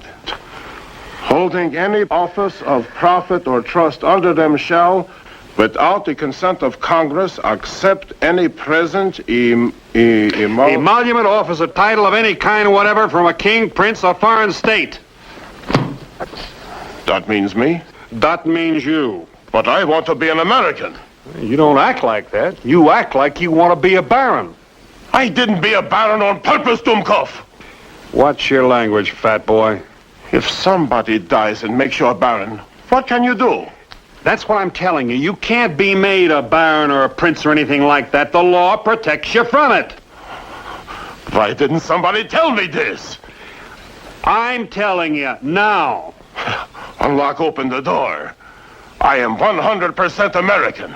What about the cannon and the toll gate? The toll gate will make a good wagon tongue. And the cannon, from it I could make lightning rods and hoops for the beer kegs. Well, that sounds reasonable. How about Kurt and Heidi? My Heidi and that farmer? What about them? Well, they'd like to get married. Is this the business of the United States government? No, but they asked me to talk to you to reason with you. You unlock this door and put off that gun. I reason with you pretty quick. Your wife's in favor of the marriage, too. When I get out, I take a stick to her, too. I was under the impression that Ritter meant something honorable like knight. I am descended from the knights of the Holy German Empire. They fought in even the Crusades. Well, looks like you descended quite a long way to treat your little girl like that and to take a stick to your wife. You sound more like a coward to me. I am a coward. You are a coward! I invited you to fight man to man without no guns, but you're afraid. No, you hide behind that tin star and pistol. You're afraid to fight fair, huh? Do you think you know how to fight fair? I do. With just my fists. And if I were to win, would you let them get married? You beat me, little man. And I make you best man at vetting. All right, we'll fight prize ring rules out in the corral. Good. I call Heidi, Anna, and Kurt. I want they should see this. No, this is just between you and me. Oh, you don't want witnesses, huh? I think it might be of interest to both of us. The marshal must have taken leave of his senses already. Papa's the strongest man in the county, doesn't he know? Well, he must know. He's seen him lift the cannon. You better split plenty hay, you little man. You are sure it's just with fists they are fighting? Sure, I heard every word. And the marshal will be best man at their wedding if he wins. And when one can get up, the fight is over, right? That's right, and no stamping while the other man's down. No kicking? Okay. And no gouging with the eyes? No gouging with the eyes and no biting. Just with the fists? Just with the fists. Prize ring rules. Prize ring rules.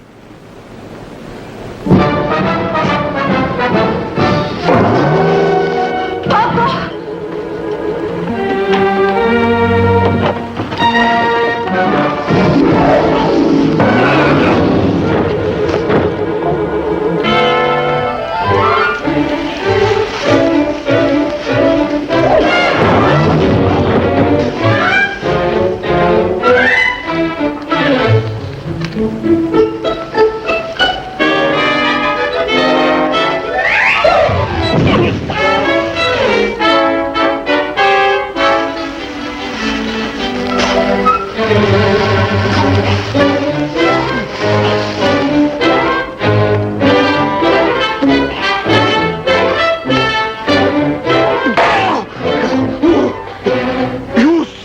Kicking. No kicking when you're down. Oh. not always in the nose. That makes me very mad.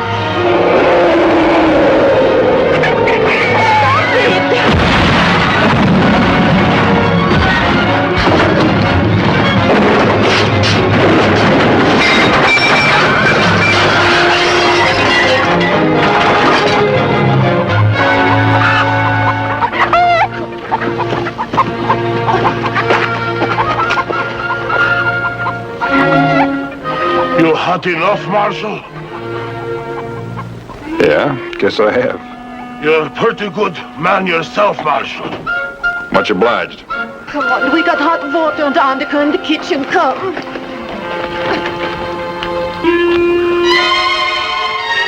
Marshal, before you go, there's one thing you should know.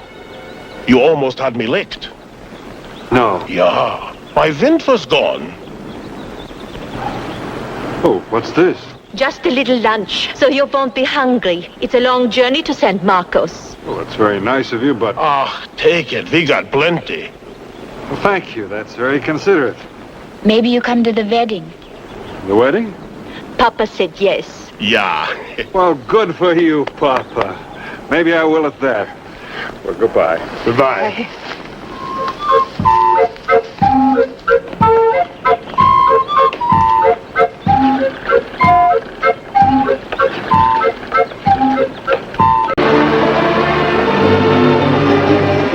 I'd been riding fence since sunup, and it was a hot day.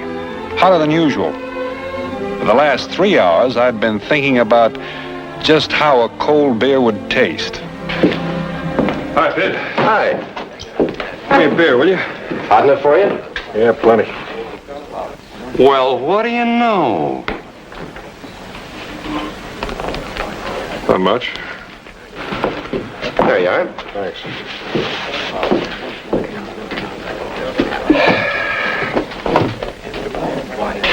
Say,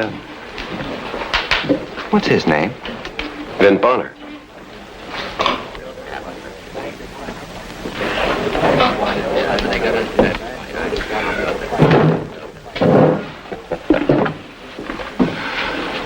Where in the world did you pick up a name like Vin Bonner? Look, mister, I've had a long, hard day, and I'm tired. Now, why don't you just move along? All right.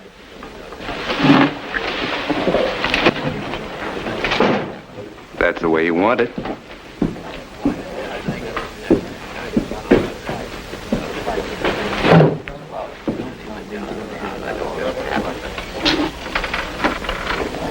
That Vin Bonner fella, has he been around here long? Oh, several years, on and off. Well known? Everybody knows Vin Bonner. Why? Oh, no reason.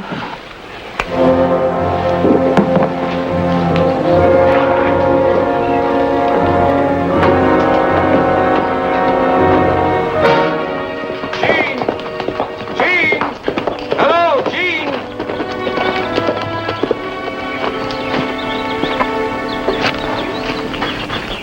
Ain't seen you in a long time. What do you want?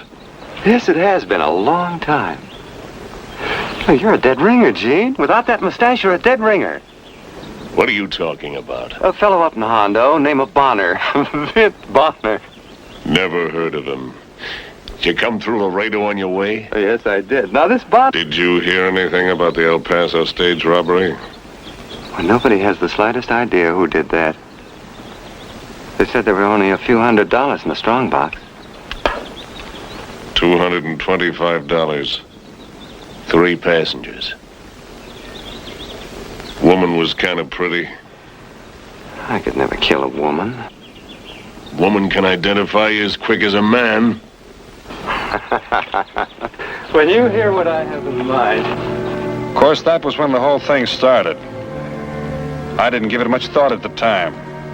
Or even when he came back to town about 3 weeks later with the sick man. Looks like something real drastic happened to that fellow. Hope it wasn't smallpox. A couple of wing feathers from that bottle of ancient owl, my friend. And a couple of short beer chasers.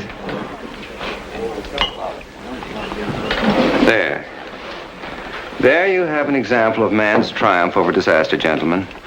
Although grievously burned when a kerosene lamp exploded, it's not necessary for him to suffer the pangs and punishment of a burning thirst. Of course. My friend and patient would like to buy drinks for the house, gentlemen. Sheriff, Vint, what'll it be? Small beer.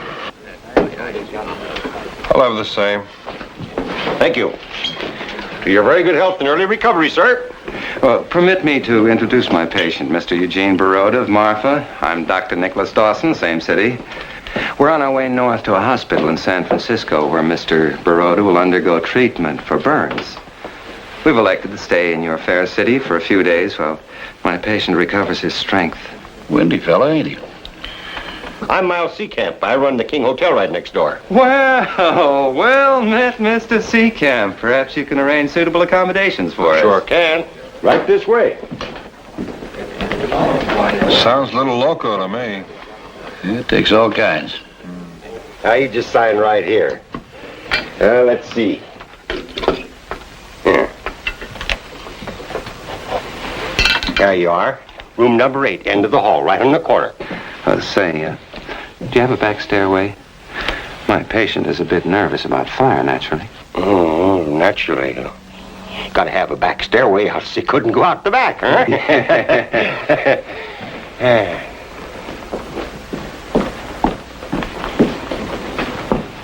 Now, I'll get our luggage. You go on upstairs, rest yourself.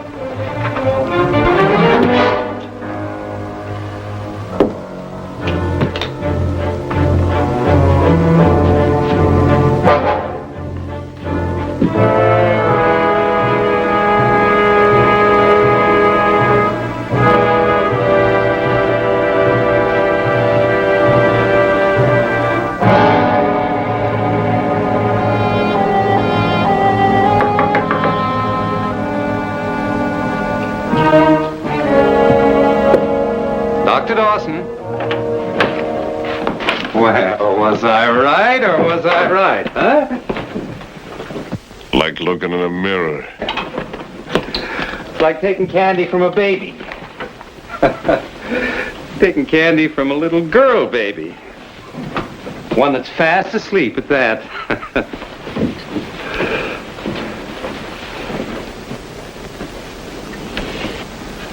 You just shave that mustache off your upper lip. It's not very becoming anyway, you know.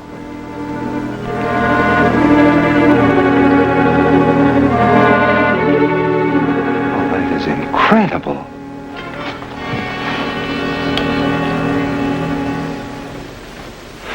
Are you sure he's not some kind of a relative of yours? I haven't got any relatives. That saddle tramp's just some kind of a freak.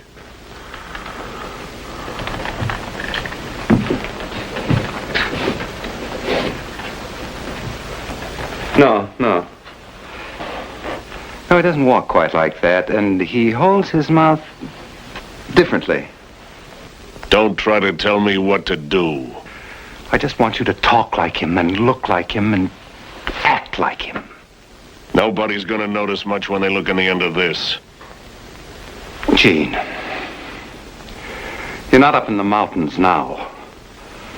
Muzzle of that thing looks like open grave.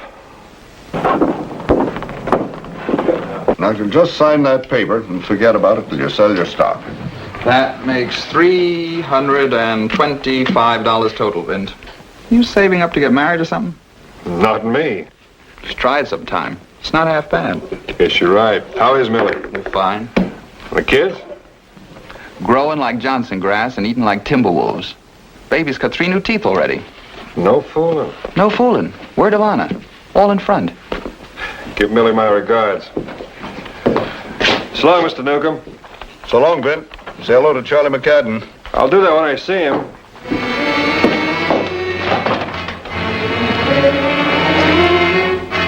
It was the following day, and I was way up on the North Fork of Cottonwood Creek, as happy and contented as if I'd had good sense, and without the slightest inkling of what was taking place that very moment in town.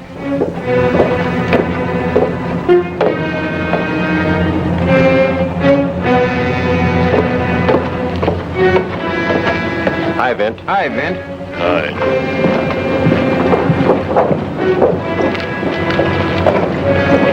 That's funny. Vint must have had something on his mind. Vint? Hello, Vint. Taking the day off? Fill this up. No silver, just greenbacks. This is your idea of a joke, Mint. It's in bad taste. Very bad taste. This is no joke. Have you been out of your mind? Fill this up like I said. Greenbacks.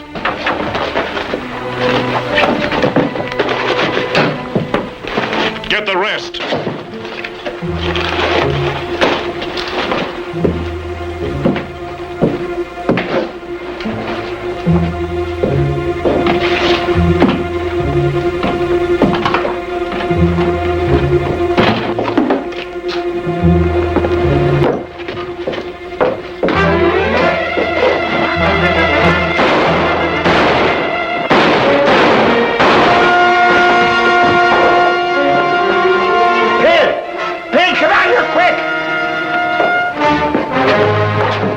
Vint Bonner just held up the bank and killed Arch Tatum. Bonner? Don't stand there wasting time. Go get the sheriff. Hurry before he gets away.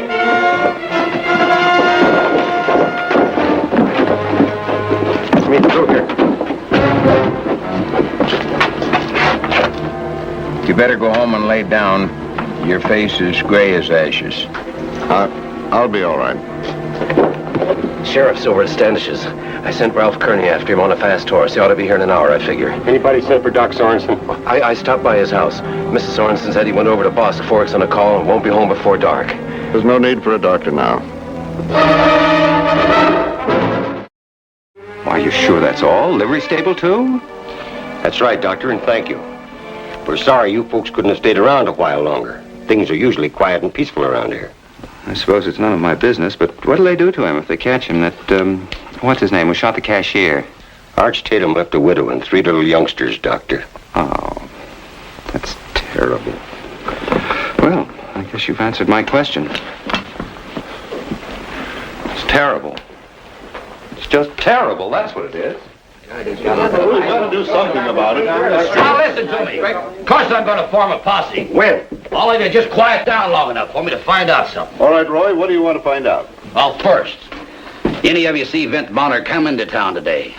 Or out again? We didn't see him come in or out, but we saw him go into the bank. And we sure saw him come out of it. And gun down Arch Tatum. Yeah. Bert, you see anything strange or unusual about Vint when he came in the bank today? Not until he pulled his gun. No, I mean in his appearance, the way he looked. No, he looked the same as he always looked. Except he wasn't smiling, and his eyes were kind of... Kind of what? Well, kind of wild and strange. You mean like he'd been drinking or something? No, nothing like that. There was just a different expression in them. Then you're not sure it was Vint Bonner? Yeah, I wish I wasn't sure, Roy. I like him as much as you do. There's no doubt about it. It was Vint, all right. Of course it was Vint. I passed him on the sidewalk as close as I am to you. I spoke to him. Did he answer you? Of course he answered me. I said, hi, Vint, and he said hi, just before he went in the bank. Isn't that right, Luke? Yeah, and seeing is believing, and we saw. It's hard to believe that about Vint Bonner. All right, Luke. You pick 7 men and head south. I'll take the rest of you and head north. Now, we'll all spread out. The first one that spots him will report back to me. Why? Because I'm going to make the arrest, personally. How come the first one sees him can't make the arrest? Because Vint Bonner can outshoot and outdraw any of you, that's how come. And you figure he can't outdraw you? Oh, yes. He can outdraw me. But I don't figure he'll draw on me. I'm his friend. So was I. So was Arch Tatum. Well, I'm going to take my chances. Anyway, that's the way it's going to be. All right. You're the sheriff, at least until next election. Yeah, at least until then. Let's go.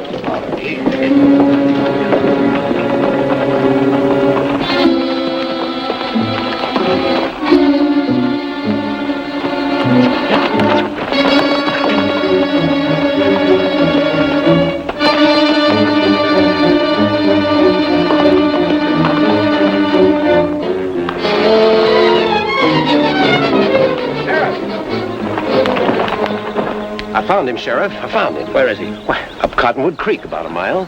Did he see you? No, sir. I took good care he didn't, too. What's he doing? Well, he's patching the line fence just as natural as though nothing happened. You go round up the posse, Pid. Sure you don't want me to back you up? No, you do as I say. Go round up the boys. Okay, if you say so.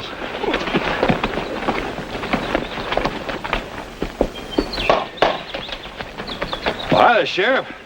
What are you doing away from the Oasis? Oh, just thought I'd take a little ride, see what I could see. Well, there's nothing up here but the scenery and me, of course. How are you feeling? Fine. Why? You call that wire tight? Well, sure, it's as tight as a fiddle. Well, you're getting kind of tricky in your old age, aren't you? Take it easy, Vent. I don't want any trouble. All right, Sheriff. I'll go quietly, but tell me something. Why are you practicing on me? Not practicing. I've got to take you in. What are you talking about? They say you robbed the bank today and killed Arch Tatum. Huh? Who says? Art Newcomb. Seacamp. Weber. About 1:15. Well, I don't care what they say. I've been right here all day. All alone? Of course. Well, I don't know what to think. But this is for sure. I'm going to see that you get the best doctor and lawyer in the country. Doctor? What's the matter with you, Roy? You think I'm loco or something? What else could it be, Vint? I know you wouldn't do a thing like this if you were right. Now, look, I've had just Please, about... don't make this thing any harder for me than it already is. I'm your friend. I don't care what happened. Go get your horse. You didn't do it. It was your twin brother. Since I haven't got a twin brother, it's got to be someone else. Someone who looks like... Say, Roy. Yeah. You know that fella Dawson, the one who calls himself a doctor? Has that patient with a bandaged face. What about him? Well, I saw him over at the saloon about 3 weeks ago. He thought he knew me. It could have been someone else. Why don't we take a look at that man with the bandaged face? About your size and build. You could be right. He could be a ringer. That's right. Get him. He left town right after the shooting, heading north. Well, then you better head south toward the border. I can't leave here now, Vince. I can't leave you alone in this jail. Well, I'm not going to break out. No, but somebody might break in. What do you mean? Feelings have been running high, Vint. Arch Tatum's well thought of. You know men don't make good sense when they get real mad. You mean they might come for me? That's right. They're out in the street now in small groups, talking quiet. Roy, that's ridiculous. I've known these people a long time. They're friends of mine. A murderer doesn't have any friends, Vint. And they saw you do it. What are you going to do? I'm not going to let them get you. I'm going to let you leave before they get here. They could take this out on you, Roy. No, they won't. You're going to knock me out and lock me up. I don't know what to say, Roy. It's good to have someone believe in you. Hit me. Roy, I don't want to hit you. Hit me!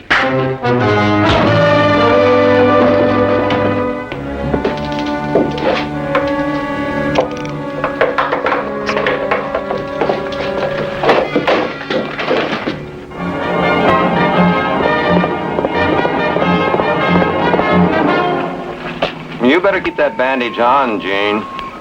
You gotta wear it until your mustache grows out again. I don't gotta wear it to sleep. It itches. Doesn't itch as much as a rope will if they catch up with you. I know, that's the beauty of this. They're off chasing this Bonner fellow. By now, they've probably caught and lynched him. Pretty soon we'll be in Mexico with all those beautiful greenbacks to spend. You know, this would be as good a time as any to divide it. Why? Well, in case something happened and we got separated or something. That's just why we ain't gonna divide it. What do you mean? You know what would happen if someone was to catch up with us and the shooting started? I'd stay with you, help you fight them off. In a pig's eye, you would. You'd run like a suck-egg dog. Well, Gene, how can you say a thing like that? Because that's what would happen. That's gratitude for you. You just be grateful. I could have took it all. I took all the chances. Yeah. I guess you did at that. I'm not worried. I know you'll do right by me. Good night, Gene.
Nervous.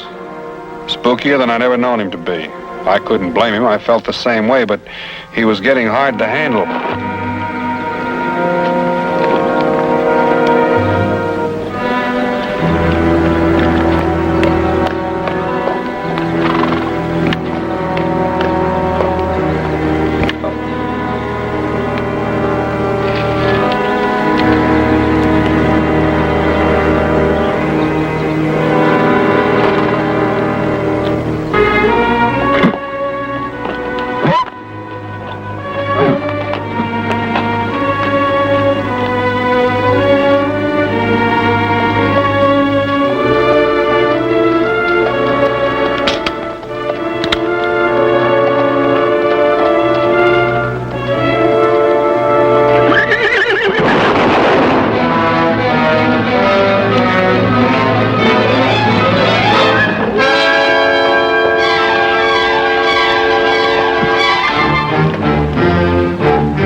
people satisfied now?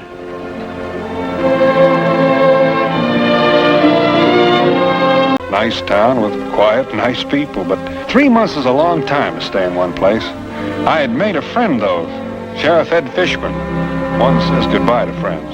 Howdy, Vent. Hi, Sheriff. Not pulling out already?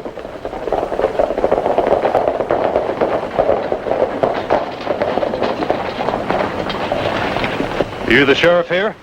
I reckon so. I'm Captain Clayton, U.S. Cavalry. These 2 men are my aides. You people are kind of a long way from home base, aren't you, Captain? And who might you be, mister? My name's Bonner, Vince Bonner. Don't tell me you've never heard of Vent Bonner. I can't say that I've had that pleasure, but I'm sure Mr. Bonner will excuse us while we discuss some government business. Now, wait a minute, Captain. Come on in, Vent. I haven't had a proper chance to say goodbye.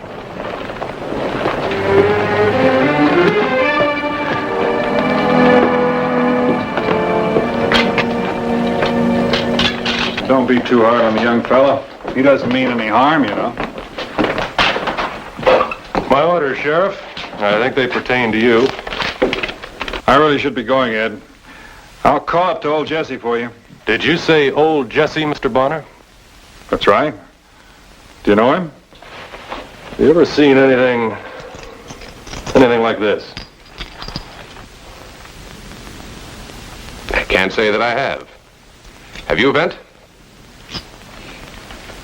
Gold. Odd-looking coin. Yes, it is unusual.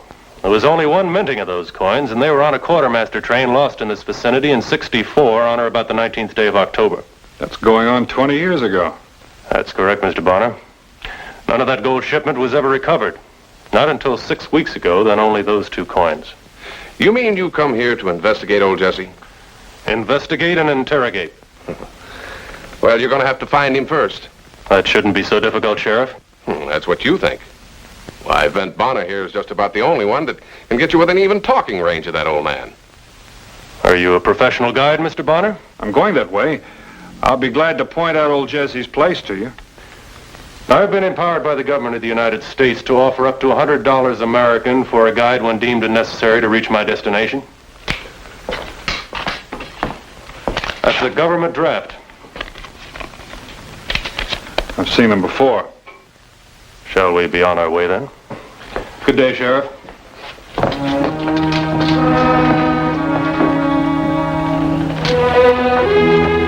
How's your voice, Captain?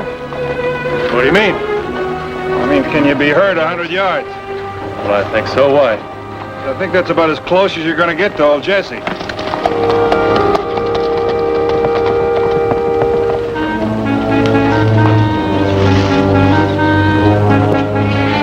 Well, that's Jesse's place. They're up on top of the hill. So how much did you say was in that shipment of gold? About $500,000, mostly in gold ingot. That would be pretty heavy, wouldn't it?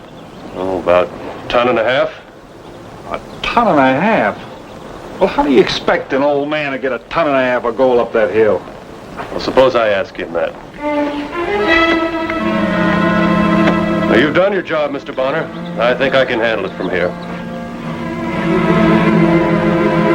Captain, if you don't mind, I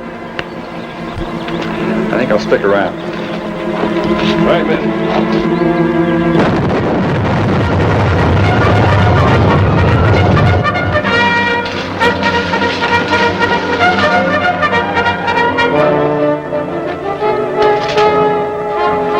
Like that was your 100 yards, Captain. Maybe you better let me try at it.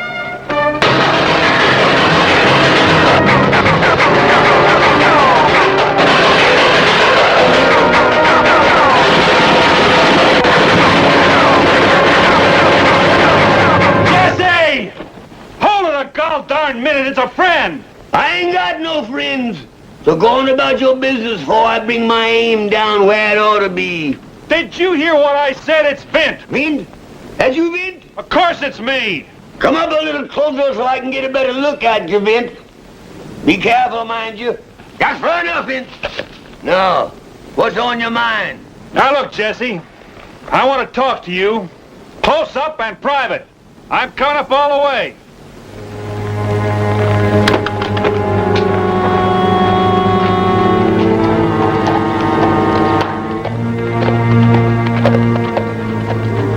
I knew the old saw about curiosity killing the cat. With all this hardware around, it stood a good chance of killing me.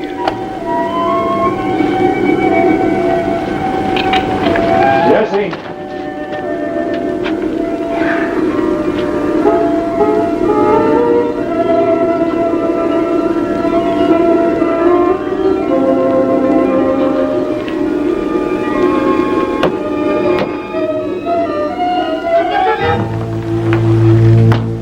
Jesse?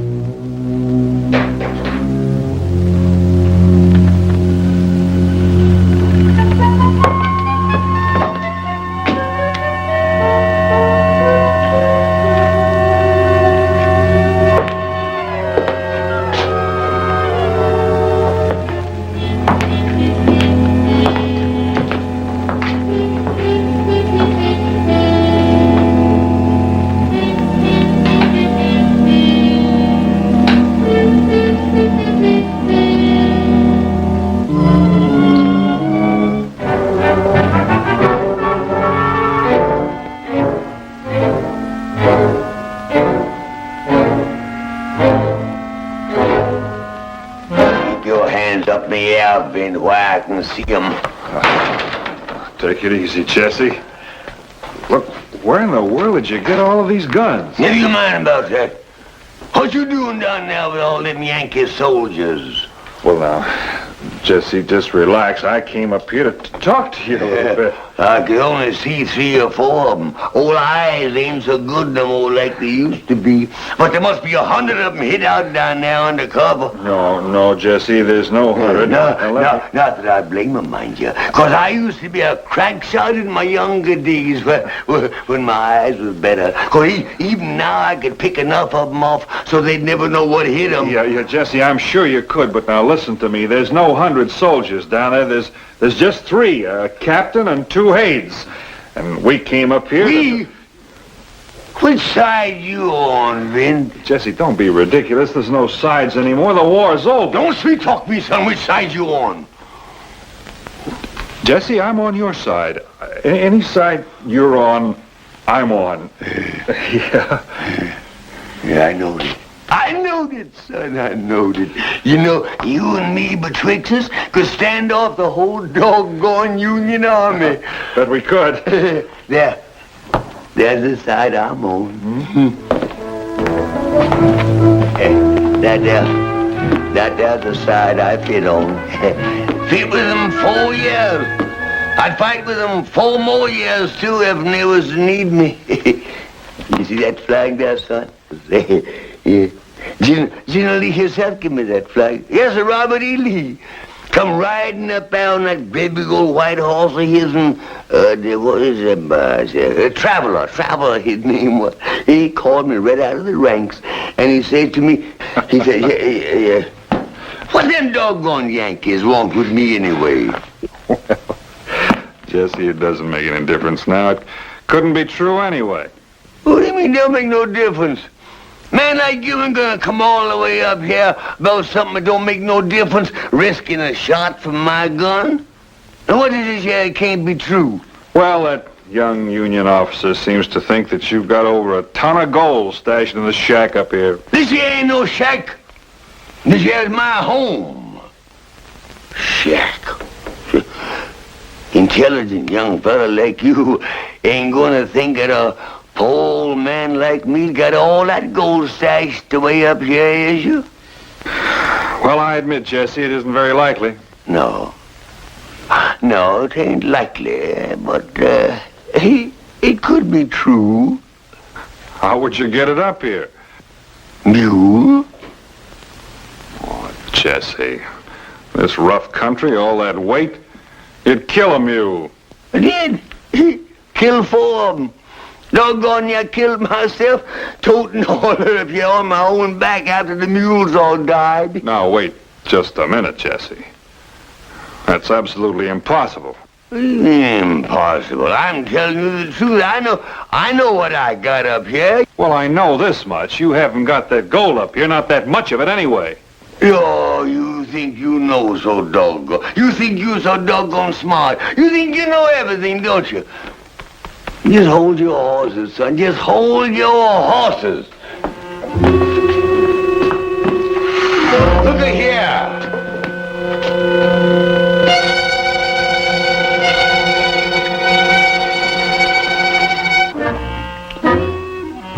Prize of war, son. Prize of war. Well, the prize of war. Jesse, the war's over. No, not for me, it ain't.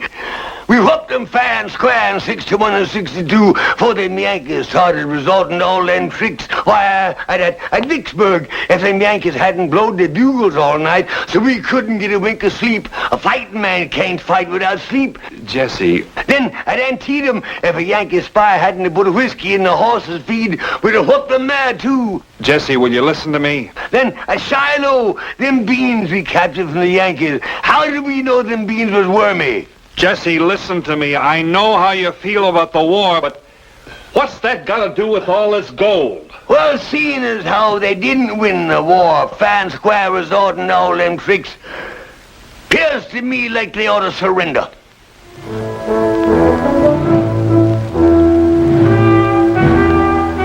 They ought to what? Surrender! And seeing as how I'm about the only fighting man the South has got left, it looks to me like they ought to surrender to me. 'Cause that's the only way they're ever gonna get that gold.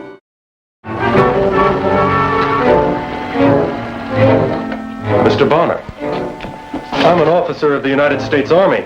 My first and only concern is the successful disposition of my mission. Now, I've been ordered to retrieve that gold. I intend to do so. No matter what the cost.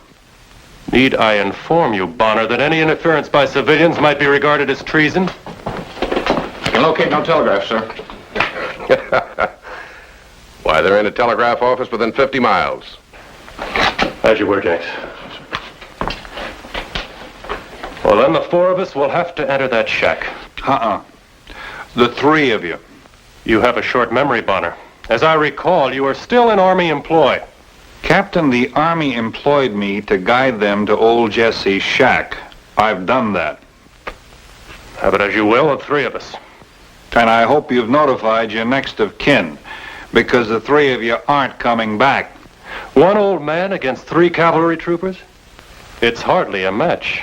But I've seen that old man's arsenal, and I think he's gonna win. Ridiculous. Captain. Yes. Begging your pardon, sir, meaning no disrespect, but don't you think Mr. Bonner has a point, sir? That Gatling gun and all, sir? And all what, Jenks? Well, sir, Mr. Bonner has already told us that shack's built like a fort. That's Mr. Bonner's opinion. Begging the captain's pardon again, sir. But that's my opinion, too, sir. That'll be enough, Jenks. Yes, sir. Well, it seems you made a convert. Well, think of it this way, Captain. How would it look on the record if you and your aides failed to take the gold from that old man? What do you mean, how would it look? Embarrassing. Now, it wouldn't hurt to check with your superior officer, you know. Aside from the field piece and the Gatling gun, I saw a number of other weapons. Mr. Bonner, have a chair. Thank you, General. Now, would you please start at the beginning? Yes, sir, I'll try, but like you say, it's a little confusing. Well, let me see. In the first place, it's possible that the North didn't win the Civil War. What? Maybe I better start again. Did you ever hear of the 1st Texas Cavalry, sir? What Union soldier within 1,000 miles of the Mississippi hasn't? Well, that was old Jesse's outfit. Well, it was a fine force. I know because I fought against it. And if old Jesse was a member of that outfit, he was quite a soldier in his day. Well, that's what he says. He also says, he said that the North didn't win the war. Fair and square, that is. He said that, for instance, at Vicksburg, the Northern buglers kept blowing their horns all night and kept the Southern soldiers awake, and that's why they lost the battle. And at Antietam, the Northerns put whiskey in the horse feed, and some of the Southern horses were drunk. Mr. Bonner, will you please make some sense? Well, let me put it this way, General. Jesse occupies an impregnable position on a cliff against a mountain wall. Pete guards every approach. Aside from a field piece and a Gatling gun, he's got enough small arms to last for weeks. There's bound to be bloodshed. Can it be avoided? I think so, General, if you let me arrange a surrender. Mr. Bonner, the South surrendered 20 years ago. No, General, I don't think you understand what I mean. What I mean is, I want to arrange for you to surrender to Jesse. Mr. Bonner, you must be completely and totally out of your mind. Maybe I am, General, but I thought the government wanted that gold back. Well, of course they do. Well, this way they could get it back without firing a shot and with no bloodshed. Well, of course the government can use the gold, all right, but you'll have to give me time to see if this can be arranged. Well, by all means, General, take all the time you want. It's amazing what gold will buy these days. You're so right, General.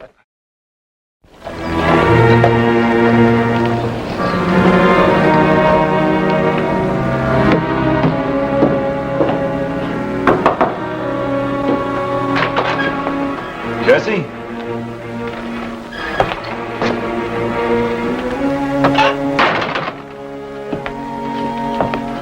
Jesse?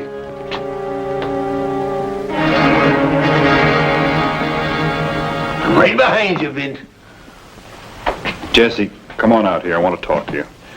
Now, sit down over here, will you? Just sit down, and will you give me the gun, will you? No, I ain't going to give you my gun. Put it down on the table. I don't feel comfortable without my gun. I don't feel very comfortable with you. We'll just put it down on the table. Put it right here? Yeah, you can grab it anytime you want it. That's handy, so I can grab it if I need it. Jesse, I just talked with this General Ballison. General who? General Ballison, he's the Union commander here in Kansas. Ah, Yankee. Well, he's a soldier, just like you are. That don't make no difference. He's still a Yankee. Well, he'd heard about your troop. Said you were just about the best fighters in the whole war. Said he wouldn't want to tangle with you under any circumstances. Did he? That's right. Oh, go on. That shows uncommon good sense. That is for a Yankee. Said he'd like to meet up with you sometime. To put it in his words, to pay respects to a worthy opponent. Oh, Vin. You're joking. No, I'm not. I'm just repeating what the general said. Well, you're kind of making it hard for me to stay mad at him. Well, Jesse, since you feel that way, and since he wants to talk to you, why don't you meet with him, soldier to soldier? That might not be a bad idea. Maybe I will. Of course, on the other hand, maybe I won't.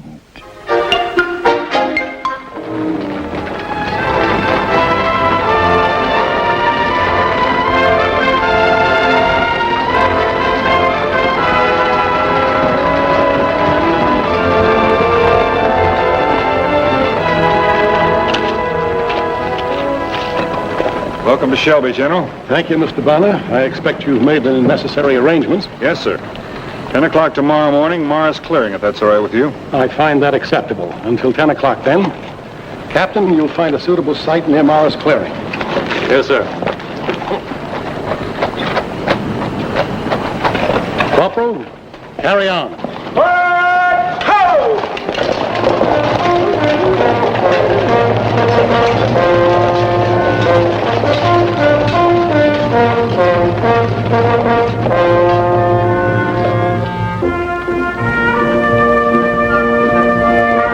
Jesse, it's getting late. Sun's getting high. Jesse! Don't get yourself in an uproar, Vin. I gotta iron the wrinkles out of this here uniform. Tain't fitting to appear before no general in it like this, even if he is a Yankee. All right.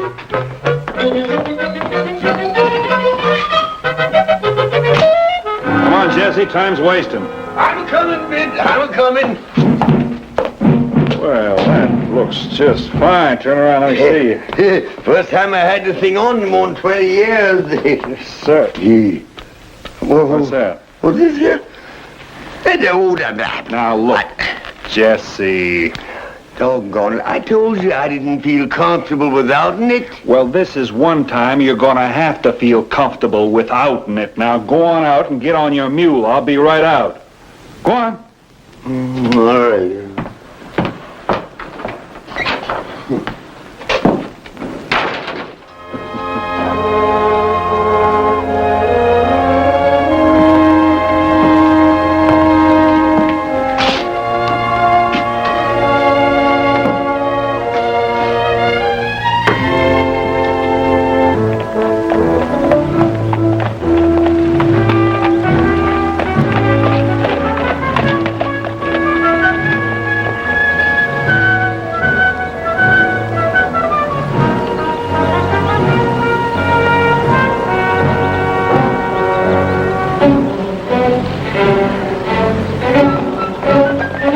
Come on, boy.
Whom am I addressing, sir?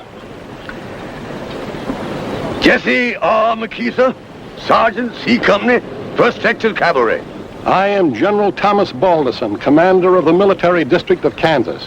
I am proud to meet you, Sergeant McKee. I'm certainly proud to meet you too, sir. In respect and tribute to your superior military ability and position, Sergeant, I would deem it a great honor if I may offer a token of respect from myself and the Army of the United States. Do I have your leave, sir? Yes, you surely have. You're very kind, sir. You know, I never thought I'd live to see the day when I'd be saying that to a Yankee. But I can't take your sword, sir, because I know how important them things is to a military man. It's offered in all sincerity, Sergeant. I would take it as a personal affront if you did not accept. I consider it a point of honor. Thank you, sir. Thank you kindly. I'll treasure this year to my dying day.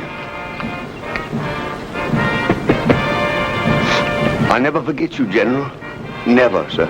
And I'm quite sure I'll remember you for a long time, too, Sergeant.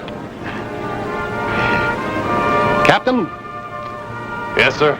You will retrieve the gold at the sergeant's convenience, and mark you it must be done with honor.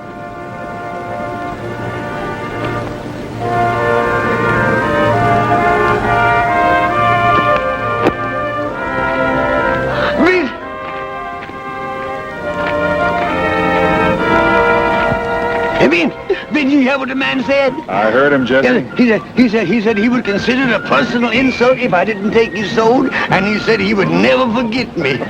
We whooped him, Vin, we whooped him. Ain't that something? That's something.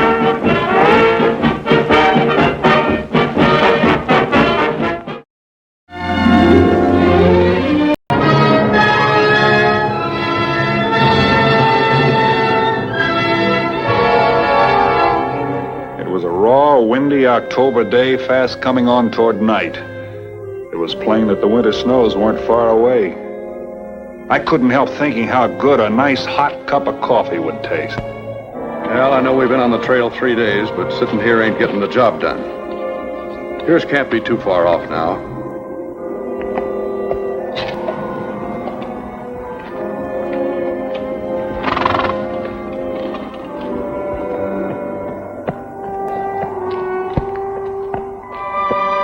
It's all right. Hello there, John. You're a long way from home. Hello, Vint. I might say the same about you. Want a cup of coffee? There's some hot. In this weather? You kidding?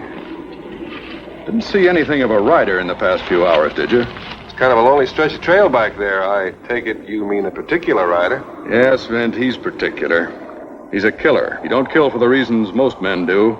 It's like he enjoys it. I've met that kind once or twice. Not like Matt Pierce, you haven't. He killed a whole family for a few dollars and a fresh horse. What? A whole family, Vint. At a little place a few miles out of Carlsberg.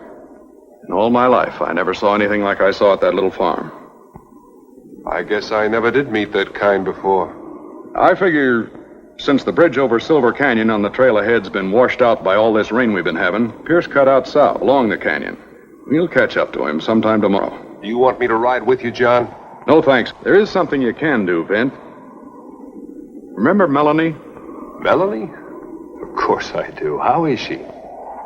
She's married, Vint. Lives on a little ranch not 2 miles from here, north along the canyon. She was one of the prettiest girls I ever knew.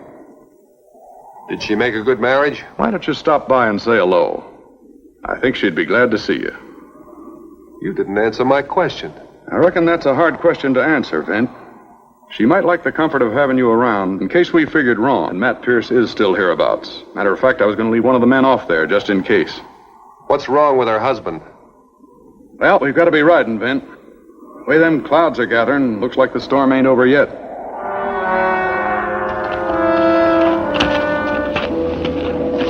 So long, Vint.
I'm looking for Melanie.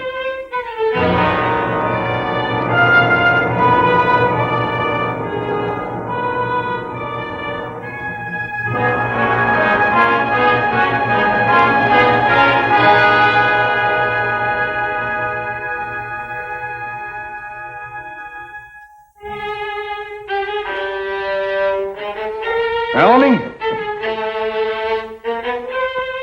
Melanie?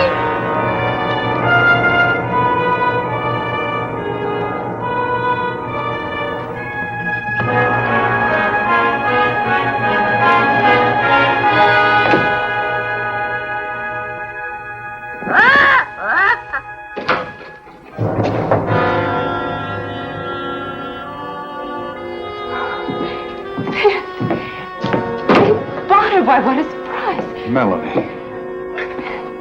It's been so long, Vin. 5 years. How have you been? Just fine, thanks. And you? Fine.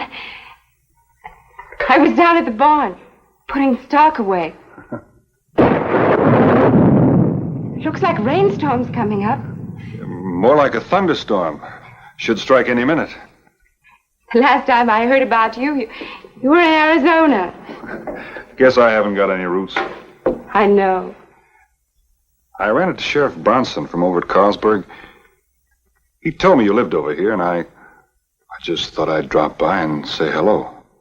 Yes, the sheriff was by here earlier. In fact, when I saw your horse outside, I was worried that you might be... Matt Pierce.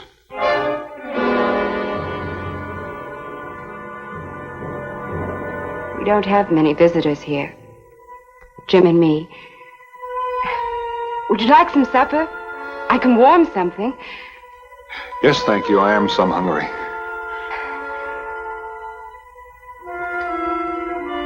He's my husband. What's wrong with him? He's paralyzed.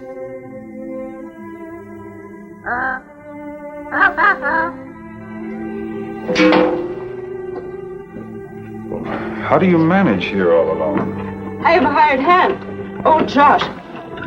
He went down at Eagle Cut this afternoon for supplies. Should be back pretty soon now. Melanie, does your husband know I'm here? In this room? Jim doesn't even know I'm in this room. Melanie? Melanie? Melanie! That's Eben. I guess the thunder scares him. He's not very smart. Melanie's the only word he ever learned.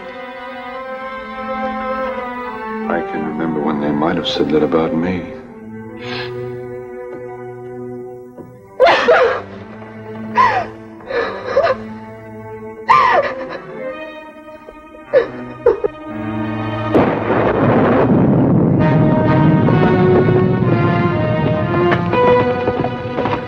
Come on, Junie, come on. What's the matter with you?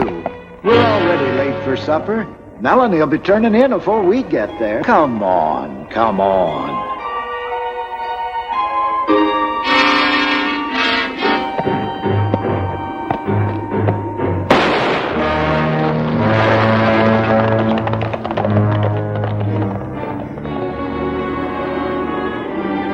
Oh, what?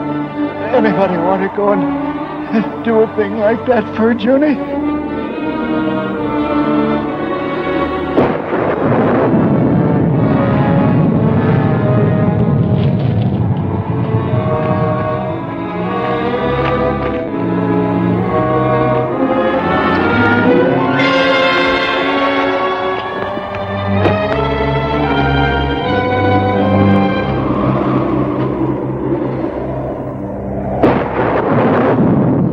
Hope you liked your dinner, Vint. There's nothing I like better than chicken and dumplings.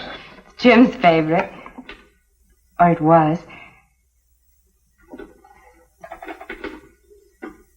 Jim wasn't always the way he is now, Vint. He used to be strong, like you. I guess after you left Carlsberg, I looked for a little bit of you in every man that I met. Melanie, you don't have to tell me anything you don't want to. I've got to tell somebody. All right. But you know how I used to be. I was very young when I knew you.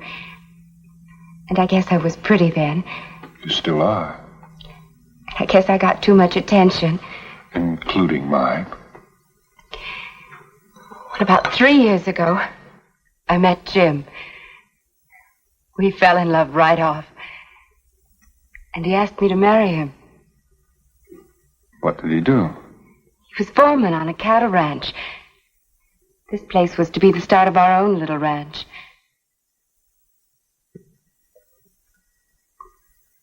Then I ruined everything for us. How could you do that? Jim went out of town. He was to be gone about a week. Fellow I used to know asked me to the Saturday night dance. You know me, I never could turn down a dance. I remember. Well, we hadn't been there very long. He'd had too much to drink, like he always did. I asked him to take me home. When we got outside... No, Melanie, you ain't serious about leaving the dance. We just barely got here. Charlie, I asked you to take me home. Why? Because I've been drinking? That didn't used to bother you so much. You know things aren't the same anymore, Charlie. No, I guess they're not. Little Melanie's got herself engaged to a big, strong cow pusher, Jim Carter. But when he's out of town, Melanie comes back to good old Charlie. I shouldn't have come here with you tonight. Now, please, take me home. All right. I'll take you home.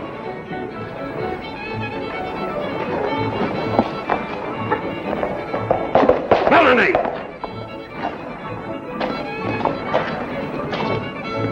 What are you doing here? Nothing at all. I just came for the dance. We didn't mean to rile you, cowboy. Now, did we, Melody? You ought to know better, Charlie. Telling you, I don't know what to say to you. You're gonna be sorry you did that, cowboy.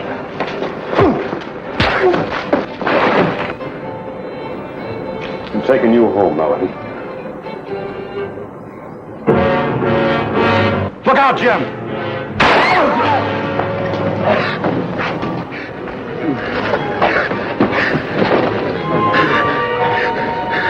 Get away from me. Leave me alone. I can get up by myself. We'll help you, Jim. We'll get you to the dock. We took him to the doctors. But there was nothing old Doc Adams could do. Several weeks passed, and Jim still couldn't move his legs. Doc said that the bullet injured his spine, but that the paralysis was only temporary.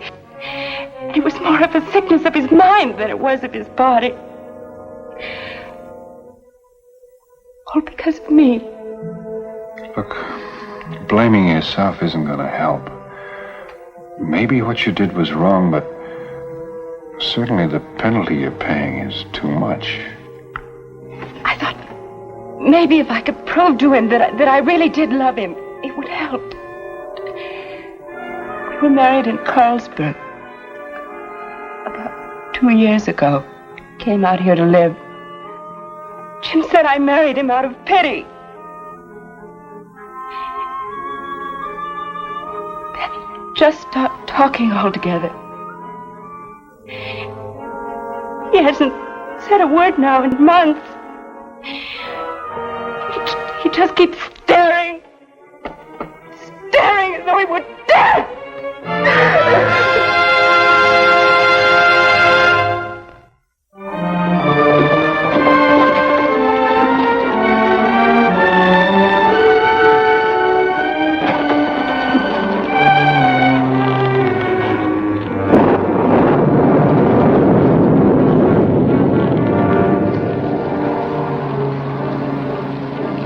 Looks like I got you in here just in time. Yeah, get your clothes off.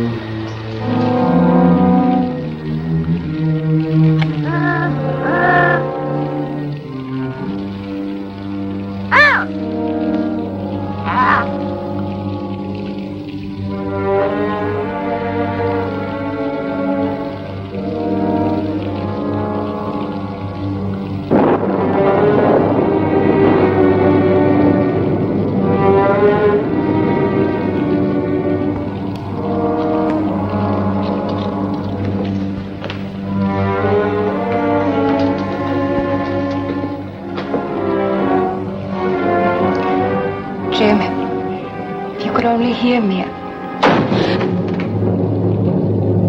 Who are you? What do you want? Well, ma'am, it's storming out. I'm sorry, but you'll have to find someplace else to stay. How come he don't ask me to leave? How come he don't say nothing? He's sick. Yeah?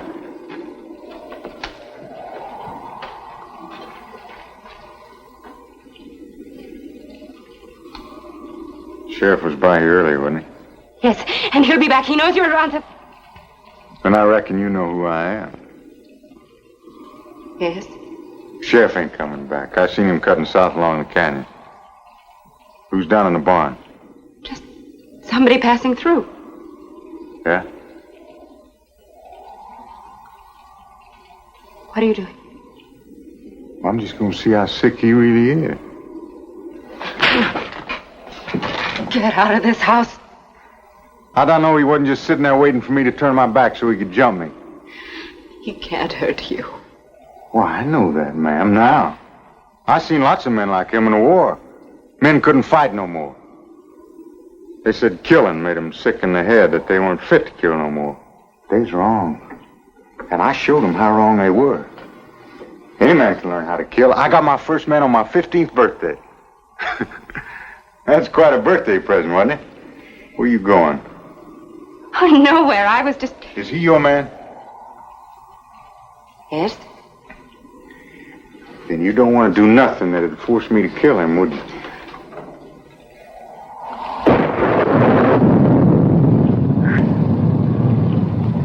Morning, I'll borrow me a fresh horse. That'd be the last you see of me. But in the meantime, why don't you and me get friendly? Please, don't. Oh, no, now, who's gonna know? That half a man sitting there like a corpse? Don't touch me. How long's it been since a real man kissed you? Don't touch me if you... That's just what I intend to do. If you do, I'll scream and it'll come later. Vince? Vince Bonner?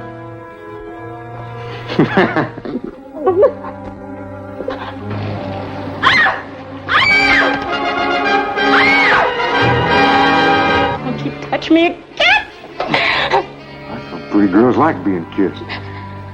Scream ought to bring Bonner running. You just stand right over here and keep quiet, and nobody will get hurt.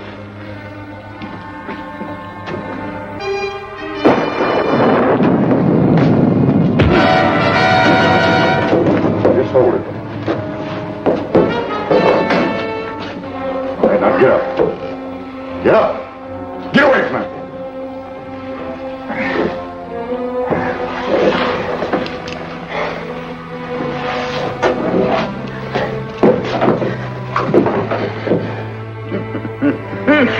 I heard of you, Bonner. But I heard you were smart. Maybe you ain't so smart, Bonner. Maybe you're right, Pierce. You heard of me too, huh? I guess everybody knows who I am. There's a posse not far from here. If you're smart, you'll get on your horse and make tracks. That's just what I aim to do come morning. And when that posse gets back, I'm gonna be long gone. What are your plans for us? Well, I thought I just might make you squirm a little bit. Matt Pierce is going to make the great Vent Bonner squirm. Now, how'd you like that, Mr. Bonner? And then maybe we can sit down and you can tell me a whole bunch of lies about how fast you are with a gun.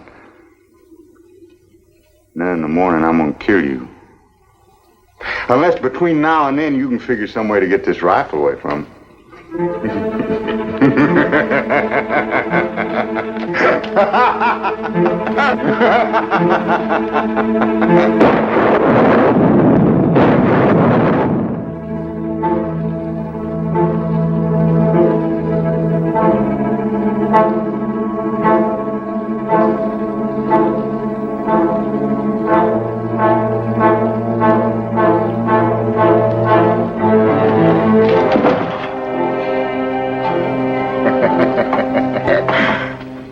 I hope you was going to make some coffee. Yes, that's what I was going to do. Well, I like mine strong. How about you, Bonner?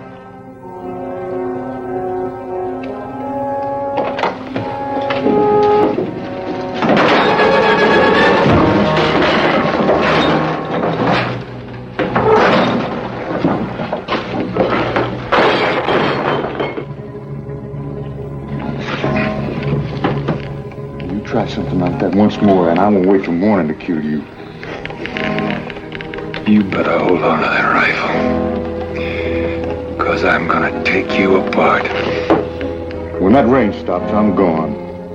You got from now to then. That girl must think a lot of you, Bonner, risking her life trying to get that gun to you.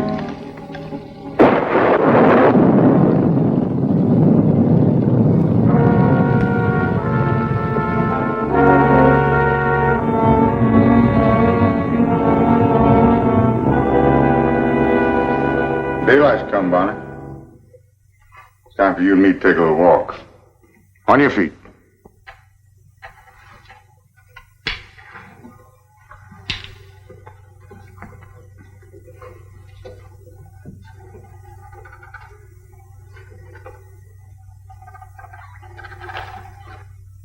Melanie, Melanie.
he dead? No. He'll live. Load him up, boys. We're on our way back to Carlsberg. I never thought we'd take him back alive. What brought you back this way, Sheriff? Flash flood south. We knew he couldn't have got through that way, so we doubled back.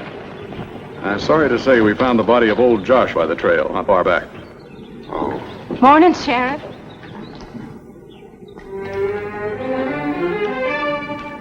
Ben, it looks like Jim's going to be all right now. Good morning, Melanie. Morning, Vint. Good morning, Jim. Sheriff?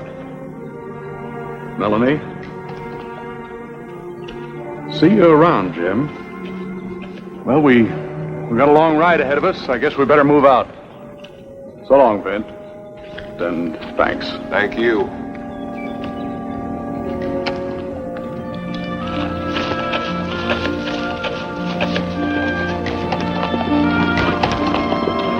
Melody?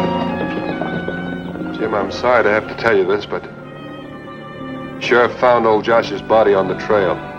He's dead. Oh, Vint.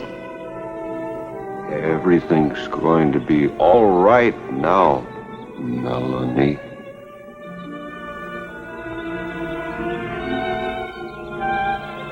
Bright day coming on. Does look like there's going to be sunshine.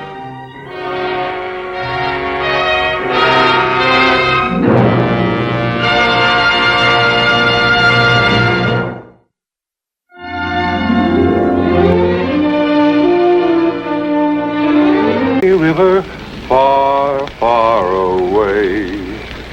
There's where my heart am longing ever. That's where the old folks stay. All the world am sad and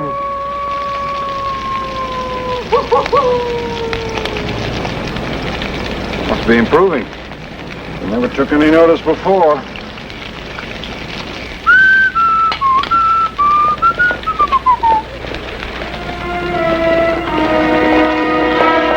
Pardon me, I'd appreciate your pointing out the Abilene Trail. Well, that trail's kind of hard to find even in the daylight, man. Well, if you'll just point out the direction, I'll be greatly obliged. All right, you see the Big Dipper right up there? It points to Polaris. That's the North Star. You just follow that and you'll end up right in Abilene. I guess I'm not much good at following stars. At night, the prairie's like an ocean. You have to learn to navigate. I'll pay you to guide me. I'm not going that way. Besides, it'd be better for you to wait till morning and then go on. My bacon's burning.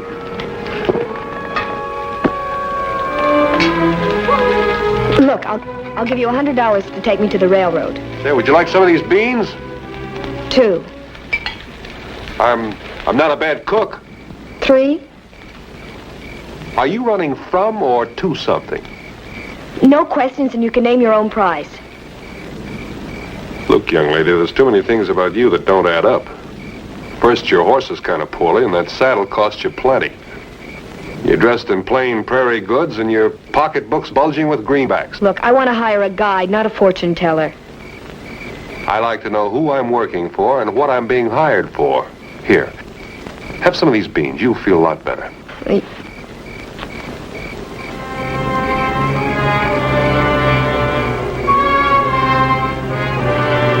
Now, I'm not that bad a cook.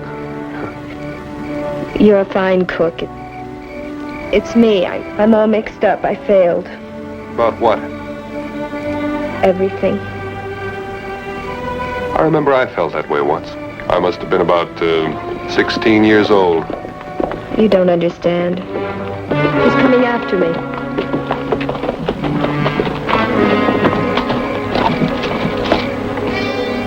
A real man doesn't hesitate to act. You want a little help, senor?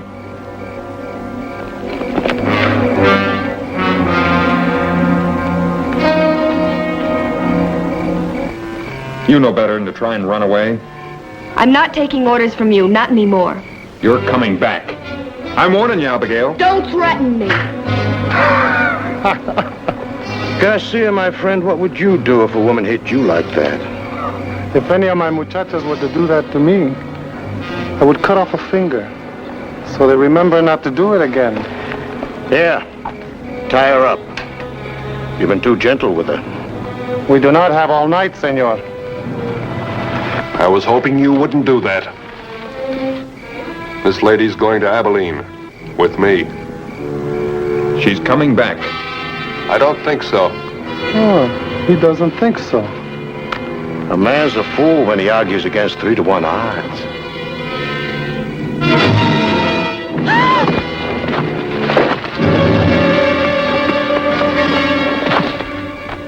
You changed your mind, ma'am? Yes, I'm going home with him. Home? I'm his wife. This is Peter Garrick.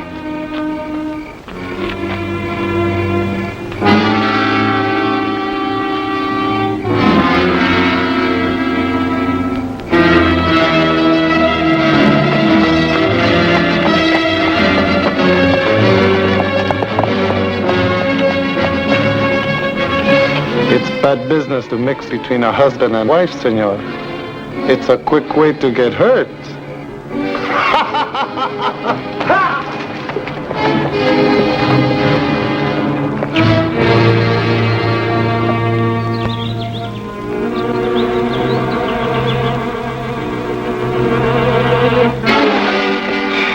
You keep winning like this, and nobody out west is going to deal you in.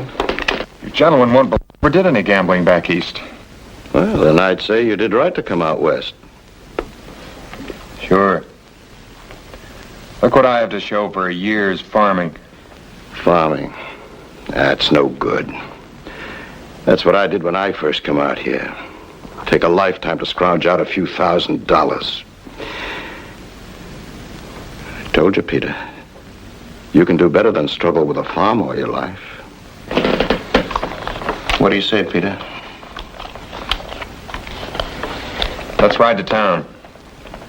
I've got some business at the bank.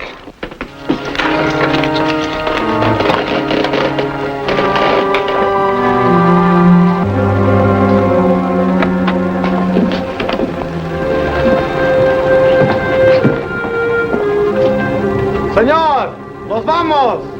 We're waiting, Peter.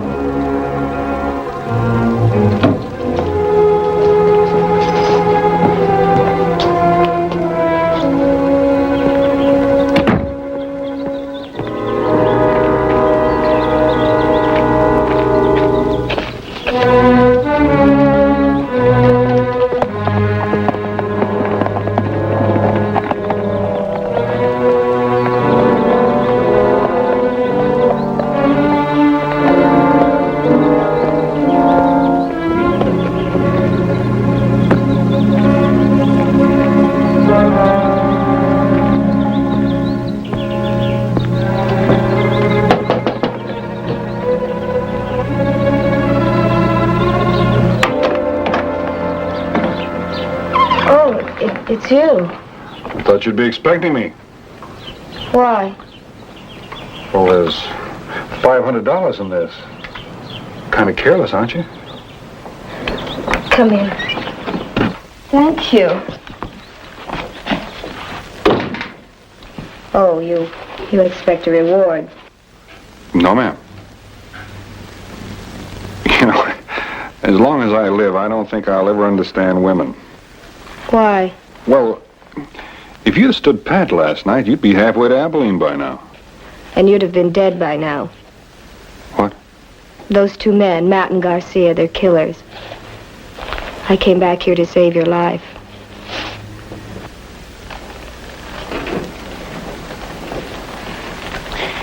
You know, I've changed my mind about that reward. No, I think perhaps I owe you something. Could I talk to you? Would you sit down? Well, hello, Peter. Mr. Loring? How are you, Peter? Mr. Loring? Come in, sit down. Thank you.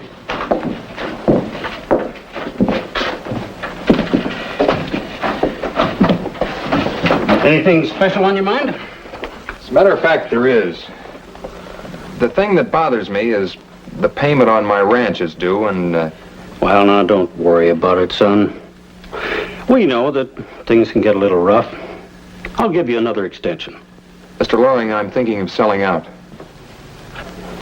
You let your ranch run down, Peter.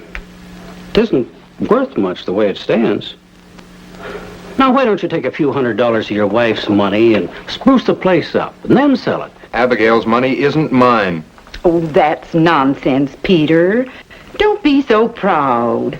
We still have that letter of credit their father left with us, untouched. My parents helped us get started, and we're certainly going to help our kids. Setting up a ranch isn't easy, Peter. Especially for city-bred folks who never had any experience at it. Isn't there any other place we could keep these things? No, Ethel, I'm sorry. We're going to have to take all those ledgers out of there now. We won't have any time tomorrow morning, and we've got to have every inch of space in there for that shipment of gold. May I help you?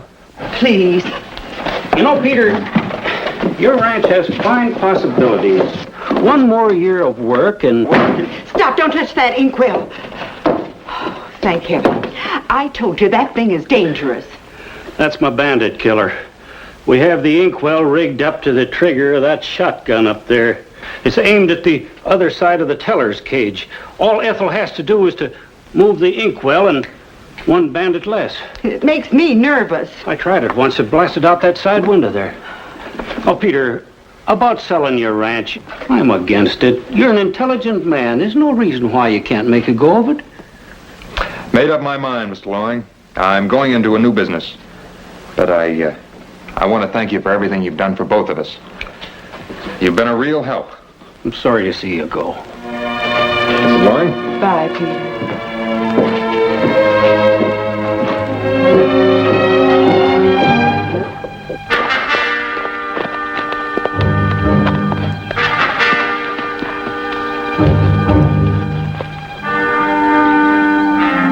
Any luck?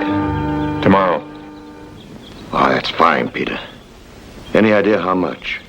They're cleaning out the safe to make room for it. What's the matter, Peter? Your conscience bothering you about the Lorings? They were good friends of mine. Sure, I can understand that. But out west, a man must be able to seize an opportunity.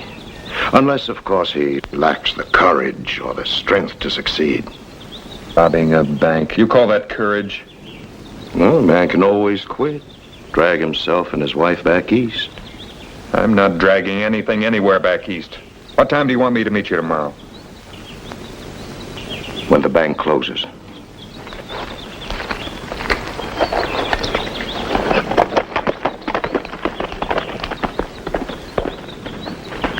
Garcia. Follow him.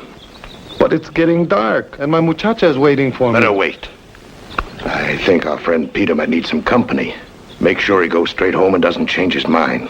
What if he changes his mind after he gets home? After he sees his wife? He won't.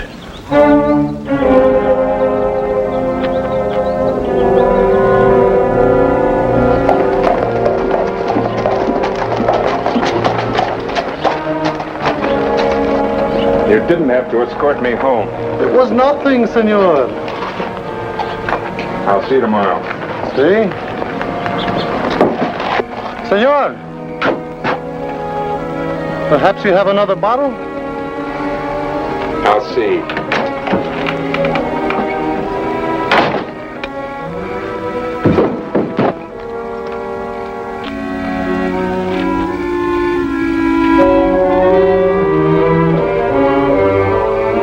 Bar is closed, amigo.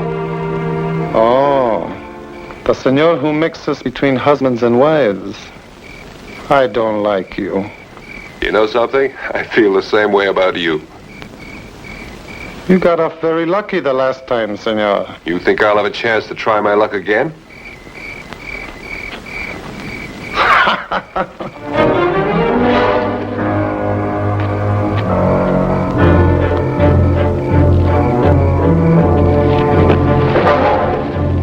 Adios, amigo.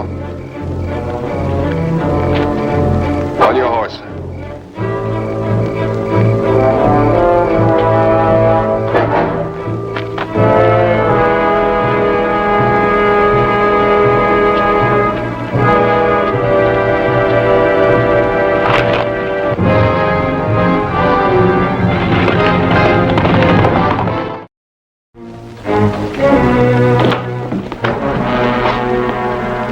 you doing here? Where's Garcia? Garcia had to leave. Kind of a hurry, as a matter of fact. Take your hat off. You're not going anyplace. Take it off. Here. Come on over here. Pick up the apron. Go on, pick it up. Put it on. We're going to do some homework, teacher. Who told you I was a schoolmaster? Well, your wife and I had a long talk. We talked about the both of you. Your first lesson's going to be in advanced dishwashing, so put on the apron. That's right. It looks nice. You're going to need some hot water, so you better put the kettle on, too.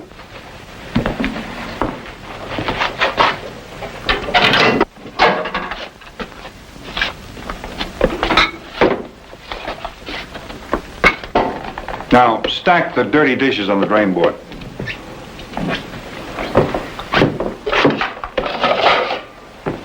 That's nice. Don't you love her anymore? What business is that of yours? Well, now, I've never had any personal experience with matrimony, but I'm told that it's a share and share-like proposition. She's willing to share what you've got. Why don't you share what she has? A man does not live on his wife's money.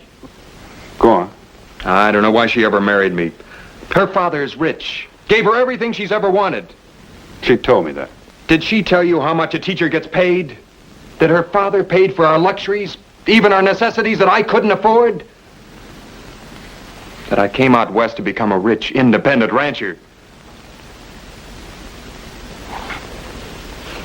That I'm a failure? What's that got to do with Matt Devlin? When an animal gets caught in a trap, nobody in the world has a right to judge how he gets himself free, not you or my wife or anybody. That water's hot enough now.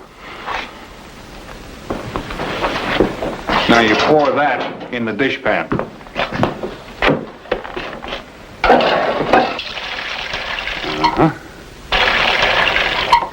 Gonna be a lot of things cleaned up around here tonight.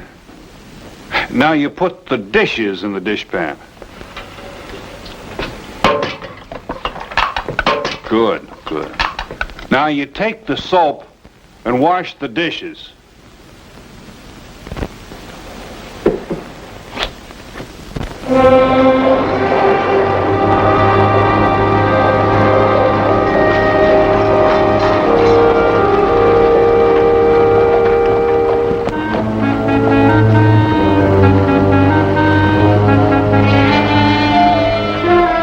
There it is, right on schedule.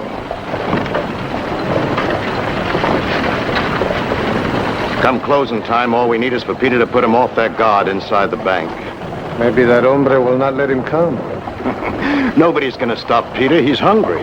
Oh, not in his belly. Inside his head, where it counts.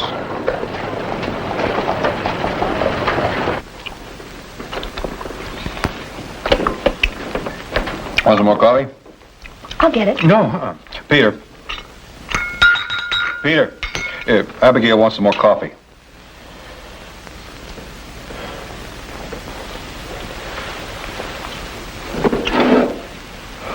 All right, Bonner. You've had me up all night. Sweeping, dusting, washing. All right, you've made your point. A woman leads a dog's life. Her work is never done. Poor.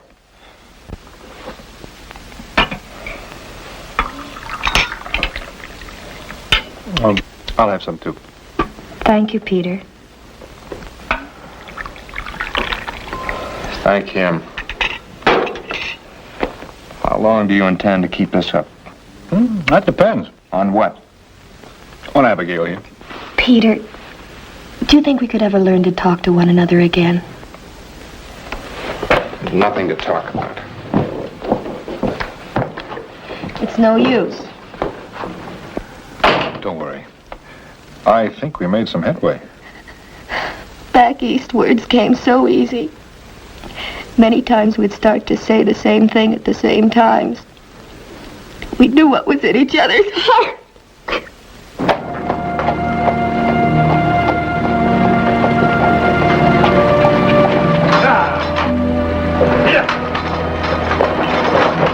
Nice of him to bring the gold. Real considerate. you're right about Peter. Now, don't worry, he'll be here. Take my word, you can bank on it.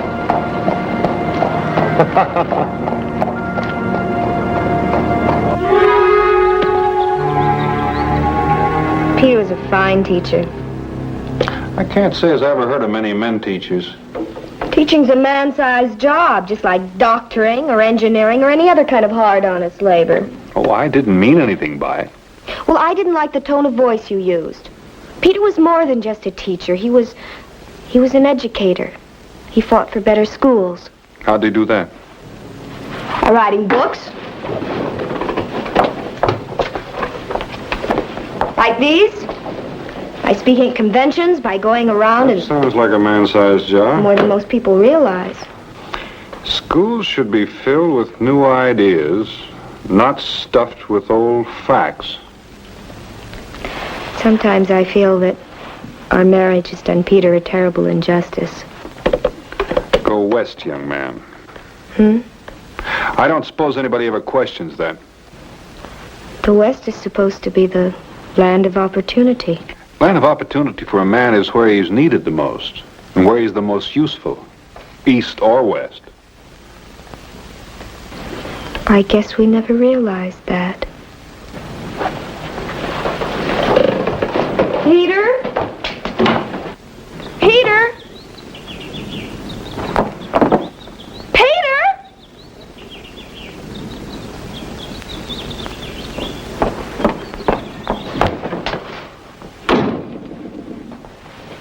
He's gone.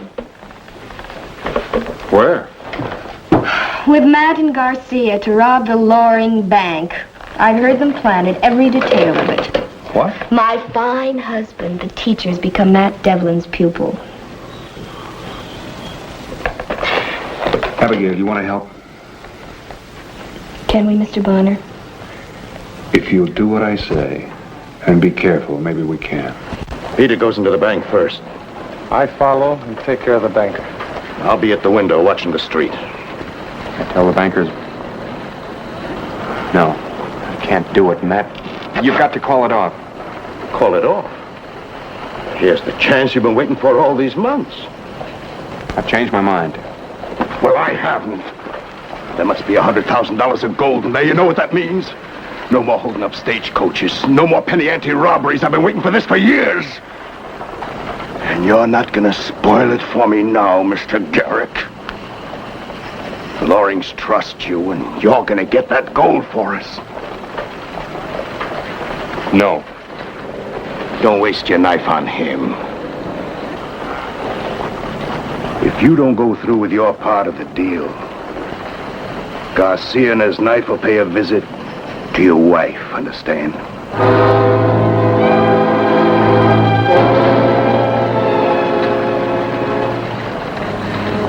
You won't be needing that.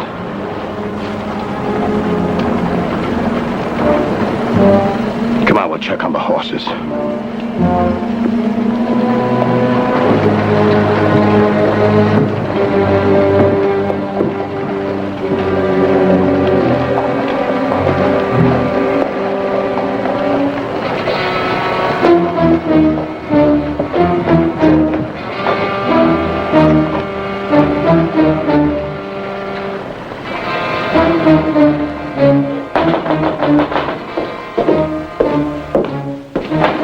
Come in, Peter.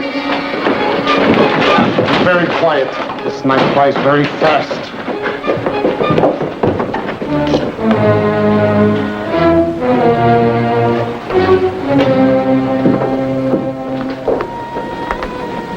Mrs. Loring, if you do what you're told, you won't be hurt. We want that gold. Tell her to bring them all out. We know how much there is. You better do as he says, Mrs. Loring.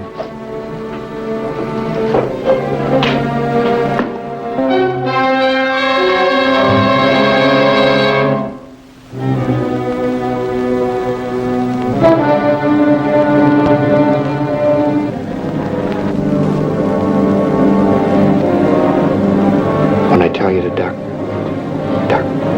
No!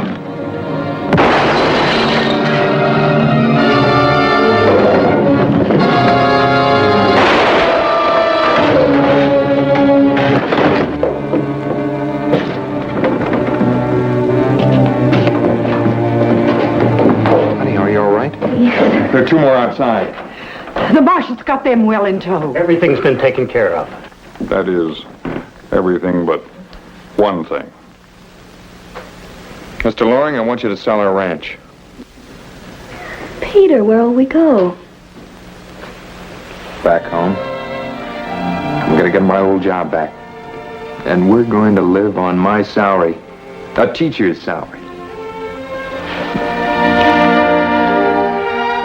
As Greeley was wrong. Go east, young man. This is still a young country, and like any youngster, it's wild and undisciplined. There are a lot of ways to make a living, right ways and wrong ways. They all have one thing in common: they're dangerous. Take a stagecoach driver, for instance. It's an honest way to make a living, but it's not safe. Kind of hard to say what makes a man pick a profession. There's the gambler. It's not what you'd call a safe line of work either, because his life expectancy isn't very long. Then I knew a fellow once who drove a dynamite wagon. I knew him a very short time. Some people are horse thieves by profession. Out here, they just don't live long at all. I guess it all goes to show you that a man's going to be what he's got to be. Sometimes it doesn't make any rhyme or reason, but there it is. I had an old friend, Doc Kemmer, who was kind of a combination con man, bootlegger, and witch doctor, which wasn't the safest profession, but he'd grown to be a pretty old man, and because of his good nature, was regarded with affection by the people to whom he peddled his cure-all. I ran into him every year or two. And as I pulled up into Prairie City that fall, there he was again. This here bottle is guaranteed to cure every ill that flesh you there too. And if used around the house, it'll rid your household of every pest from cockroaches, bed bugs, flies, fleas, and poor relations. And furthermore, my friends, for them that's left-handed, I got a special left-handed bottle here, you see? It pours equally well. Left hand, or the right hand. Now, this here bottle I'm just about to offer you, I ain't asking you $5 for it. I ain't asking you for... hello there, Vint. yeah, folks, you all know Vint Bonner. Just a few years ago, he was so measly, so skinny, so porky, you had to look at him twice in order to see him once. But look at him now. Look at him now. As tall as a pine tree, as tough as an oak, and as agile as an antelope. Well, that does it. And do you know, ladies and gentlemen, to what he owes this here personal pulchritude? Not that belly wash you're peddling. Oh, hello there, Doc. Yeah, have you come for your free bottle? There you are, Doc. That, my friends, is what you call professional courtesy. You look like you ought to have some sense. Sometimes I wonder. Paying good money for slop like this that couldn't cure a dog of last year's fleas. Then I figured better from you. You know what you're buying? You got any idea? Cheap alcohol and coloring matter mixed with fast talk. Now listen to me, Doc. Anybody needs a drink that bad, I'll be glad to buy him one. I'd be glad to take you up on that. Anybody but you. Temper. That, my friends, comes from too much liver bile poured into the bloodstream. But here's the thing that'll stop it. Just one bottle of old Doc Kemmer's miracle cure. Now, today I'm offering you a special buy. I ain't asking you $5 for this. It's worth 10. I ain't asking you 5, I ain't asking you 4, 3, 2. I'm asking you one measly silver dollar. That's all I'm asking. Step up, folks, step up. I got plenty for all. I tell you, as a special sale today, I'm going to knock the price down to 6 bits. 4 bits. 2 bits. First man that steps up can get a bottle free. I got...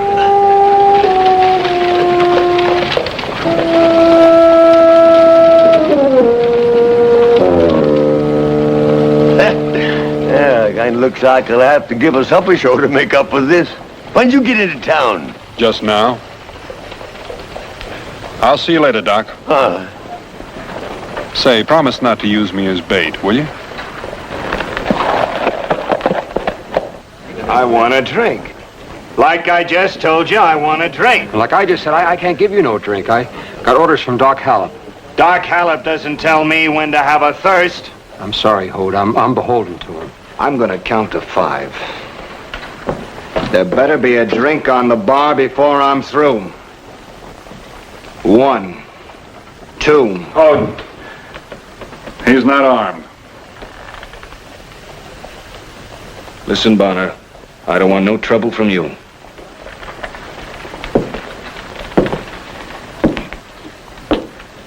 Looks like he feels the same way about you.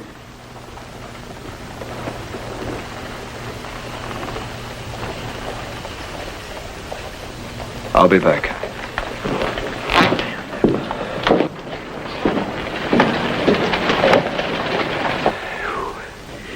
It looks like I owe you a beer. Well, if you paid me, you wouldn't know me.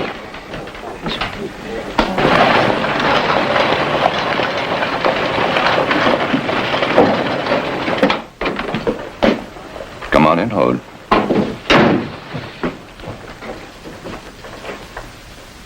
I know you tried to buy a drink. A man's got some rights. Doctor's got duties. You got a duty to tell the truth. I told you the truth. I told you this morning. There ain't nothing wrong with me. Look at them hands. There ain't a man in town I can't break in two. You won't do any more fighting, Hode. You're tricking me. On account of Amy. My sister's got nothing to do with this. You've been trying to keep us apart. You packed her off to New Orleans. We've got family there. They wanted to see her. Hode, it's just possible I could be wrong. But you don't have to take my word for it. You could see some doctors in St. Louis. St. Louis? That'd suit you just fine. To get me out of town before Amy gets back. All right, then. Stay. Half alive, half dead like you're making me out? No, sir. I ain't buying, Doc. It's your life. Maybe there's no help for me. Maybe you're telling the truth. But if you're lying, somebody could die. Somebody. And it wouldn't be me.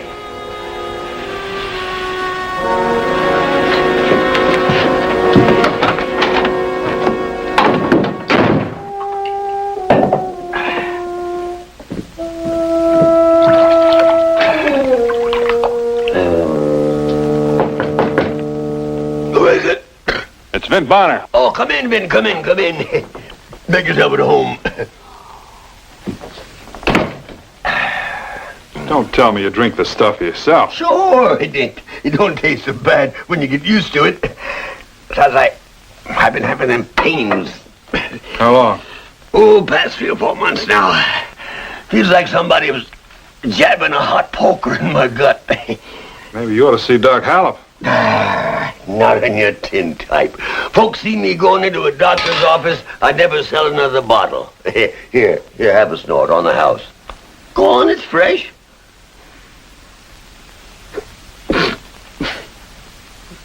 That could make a cold water man out of me. Besides, you and I both know it's belly wash, just like the doc said. All it is alcohol and coloring. And what's that you're putting in? Yeah, that's just quinine. That's to make it taste bitter. Here's the funny thing. Folks ain't got no faith in a remedy less than it tastes bad. All right. That's one of the first things you learn in the druggist trade.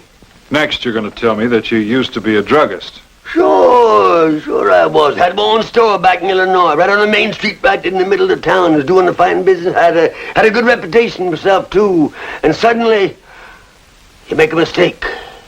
Just one mistake. That's all. Didn't you ever think of starting over again? In a town like this? Doc Hallop could use a man like you. Yeah, I'm doing all right. I don't need Doc Hallop.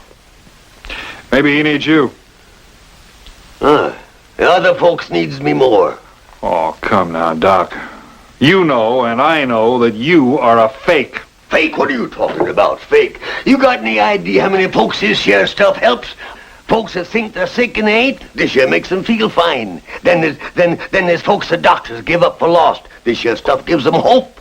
And Vint, without hope, a man might just as well be dead. Oh, sure. And then there are the folks who just like to get soused respectable. Sure. You take like fellas that don't dast go in near a saloon because their wives don't hold with drinking liquor. You got any idea how many families this here stuff holds together? Have you got... Oh. You gotta do something about that pain or you're not gonna hold together. All right.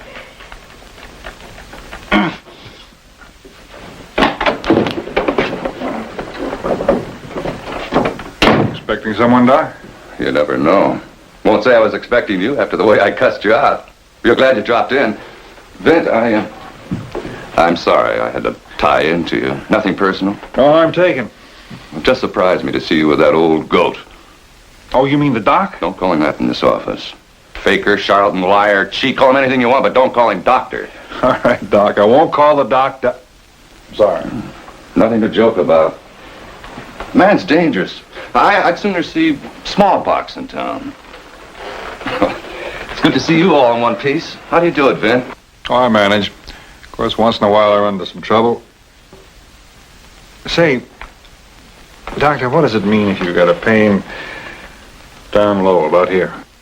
What kind of pain? Oh, sharp, tearing. Well, like something's pulling the hinges loose. How often? Every few minutes. Well, it could be almost anything. Obstruction, tumor, inflamed appendix. Serious? Coming like that. Severe and frequent. Yes, I would guess it was serious. But you don't look too sick. No, it's not me. Then you better tell your friend to come in. I already have. Oh, thanks. How much do I owe you? Say, $2 million? Huh? Maybe you can do me a favor sometime. Maybe I can now.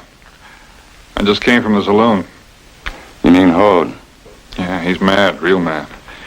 Thinks you're being real rough on him. I know what I'm doing. Doesn't sound like you, though. Just one drink now and He again. won't stop with one. He never does. To get himself drunk and go roaring around, I can't let him vent. He's sick. Bad? Real bad. His heart. Oh. Well, thanks again. Here, I've got money to buy. Well, are you going to sell it to me or not? Sure, I'm going to sell it to you. Ain't nobody never had to make me sell it nothing. How many bottles you want? 3. 3, all right. Here you are. Cash on the barrelhead, young fella. Right on the barrelhead. Yep, you can come up with 6 bits more. This here is $1.25 after office hours. There you are. There. You're sure this stuff will do what you say? Sure, I'm sure. I've been using myself for 20 years. Never had nary ache nor pain. You ain't tricking me. You give me your word. Look here, it's writ right here on the bottle. See that? It says it tones up the liver, aids digestion, enriches the blood, fortifies the heart, and regulates the bile. A secret formula handed down through generations of Indian medicine men. What? And I don't guess I left out nothing vital. Howard, I'm sorry about what happened in the saloon. It actually wasn't any of my business. Yeah.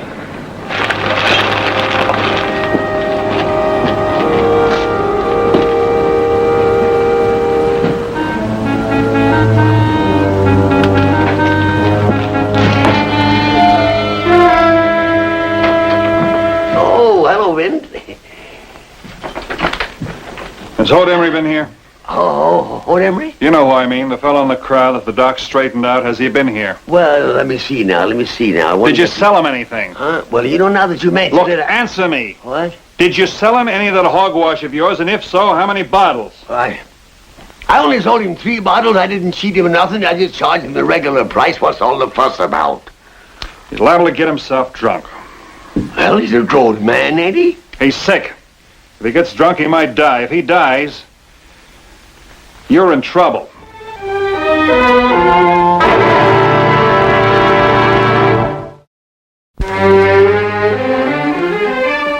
Shooting off my mouth like that, I figured it cost me 2 years practice and free drinks. Where's everybody, Jake? You're not talking much today. Where is everybody? Oh, I hear they got a game going. Oh, where?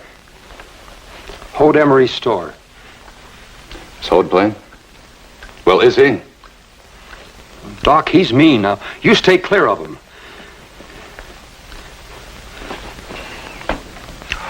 Well, I'll just make that a small $5. $5 ain't never been small to me. Gonna get bigger all the time. Gonna weed out the boys before this hand is over. Come on, cowboy. It's only money, that's all. Well, in that case, I'll see you a 5 and raise you 5. That's good. That's real good. I sure like a man who knows how to make fun. Well, I'll just make that another 5.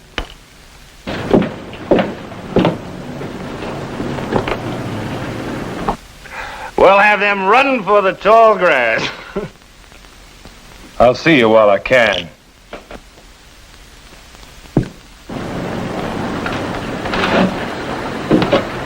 Cards. 2.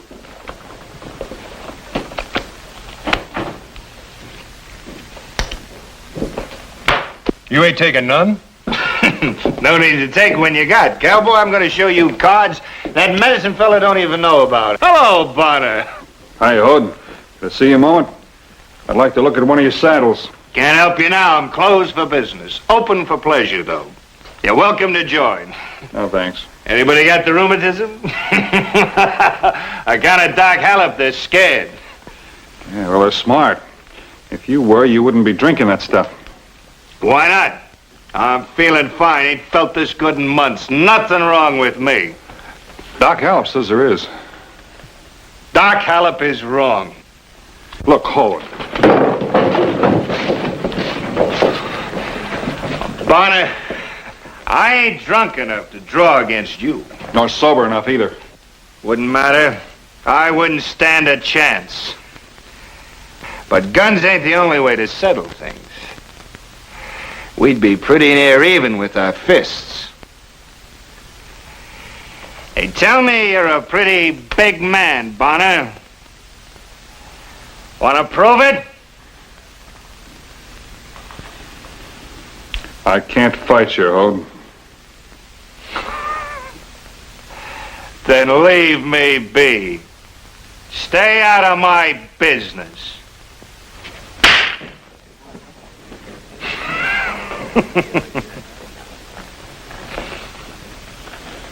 What do you got? 3 trays.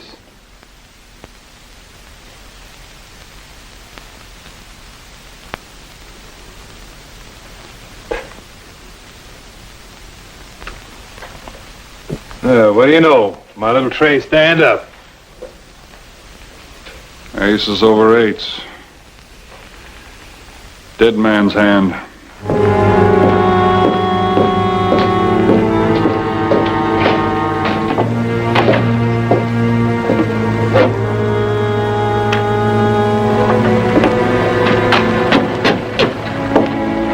Hey, Doc.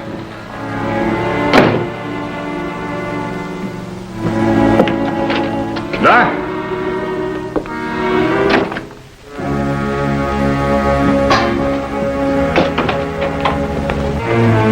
You want another? No. But it might do you some good. Look, you gotta stop worrying yourself about Hode. There's only so much a man can do. Doc Kimmer.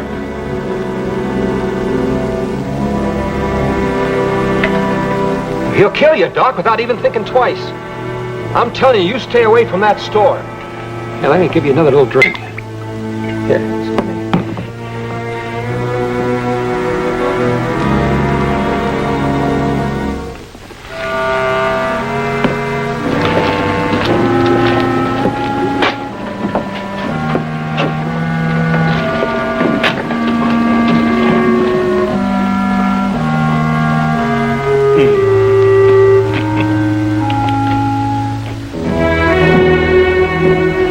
Tell him, Doc.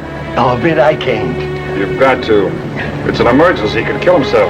I didn't know that stuff was poison to him. Doctor? Come on. Put that bottle down. You heard what I said? Well, I heard you fine, Doc. I heard you fine. Are you aiming to charge me for this visit, Doc? Any case, you saved me some trouble. I'd have come after you. You're talking out of the bottle, Hode. You told me I didn't have a chance. You said there wasn't anything could help. There isn't. Well, this stuff's doing pretty good. I feel fine. You lied to me, Doc. That's not true. You tried to make a half a man out of me. Couldn't do a whole day's work. Couldn't buy a drink. Couldn't support a wife. Tell him why, Doc. Because you can't. Because you were scared I'd marry your sister. Because you don't think I'm good enough for her. I don't think you're right for her or for yourself. Not until you stop injuring yourself all the time with that stuff. I'm not tricking you, Hode. Every drop you drink. You're lying. I told you what had happened. Did you lie to me? He ain't lying. He ain't lying. He's Put just the trying gun to away, help Hode. you. All right, Doc, tell him what's in the bottle. Oh, Vin, don't make me. Doc, tell him what's in the bottles. Vin, I can't. It's a secret formula. It took me years to build it up. If he ain't happy, I'll give him back his money. You can't give him back his life. Now tell him. Well, it's mostly just alcohol and water and little vegetable coloring, you know, and then some quinine to give it a bad taste. That's all? That's all, yeah. I was feeling so right. I was so sure. You gave me your word. You promised. You said it would help. I wasn't intentioning to hurt nobody. You lied! You lied!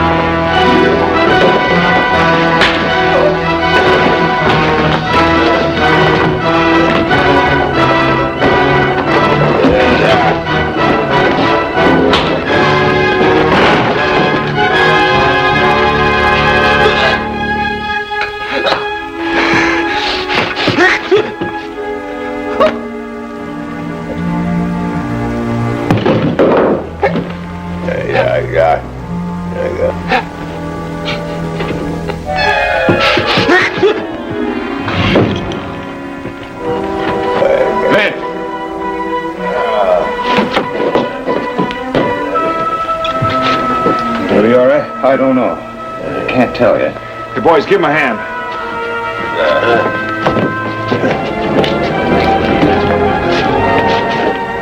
All that homemade rot good had been drinking, I hardly had to use any chloroform. Well, tell him when he comes to. And don't try and tell him it wasn't good for something. Good for fools. Hadn't been for that bullet, he might have been dead. That appendix you were talking about? Yeah? Could have ruptured any minute. I took it out when I went after the bullet. Vince. Don't try to talk. Vince, that young fella.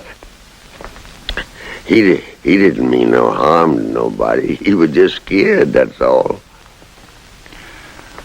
Well, he's not scared anymore. Well, how come he ain't... Plenty of time to ask questions. Be around for quite a spell. I might have known once you got me down, you'd keep me down. Well, you won't be down for long, and while you're getting better, you can assist the doctor here. I don't know nothing about doctrine. Just so you admit it. I'll get some rest. We'll talk about it tomorrow. Yeah, look here. Doc, I ain't got no business no more, you know. I'm not gonna pay for this share. What's this here thing gonna cost? Nothing. Nothing? It's what you call professional courtesy. Yeah. Last I heard of Doc Kemmer, he'd turned honest. He'd become a legitimate pharmacist. Of course, he still mixed his own private brew. Couldn't stand bar whiskey. He missed that quinine taste.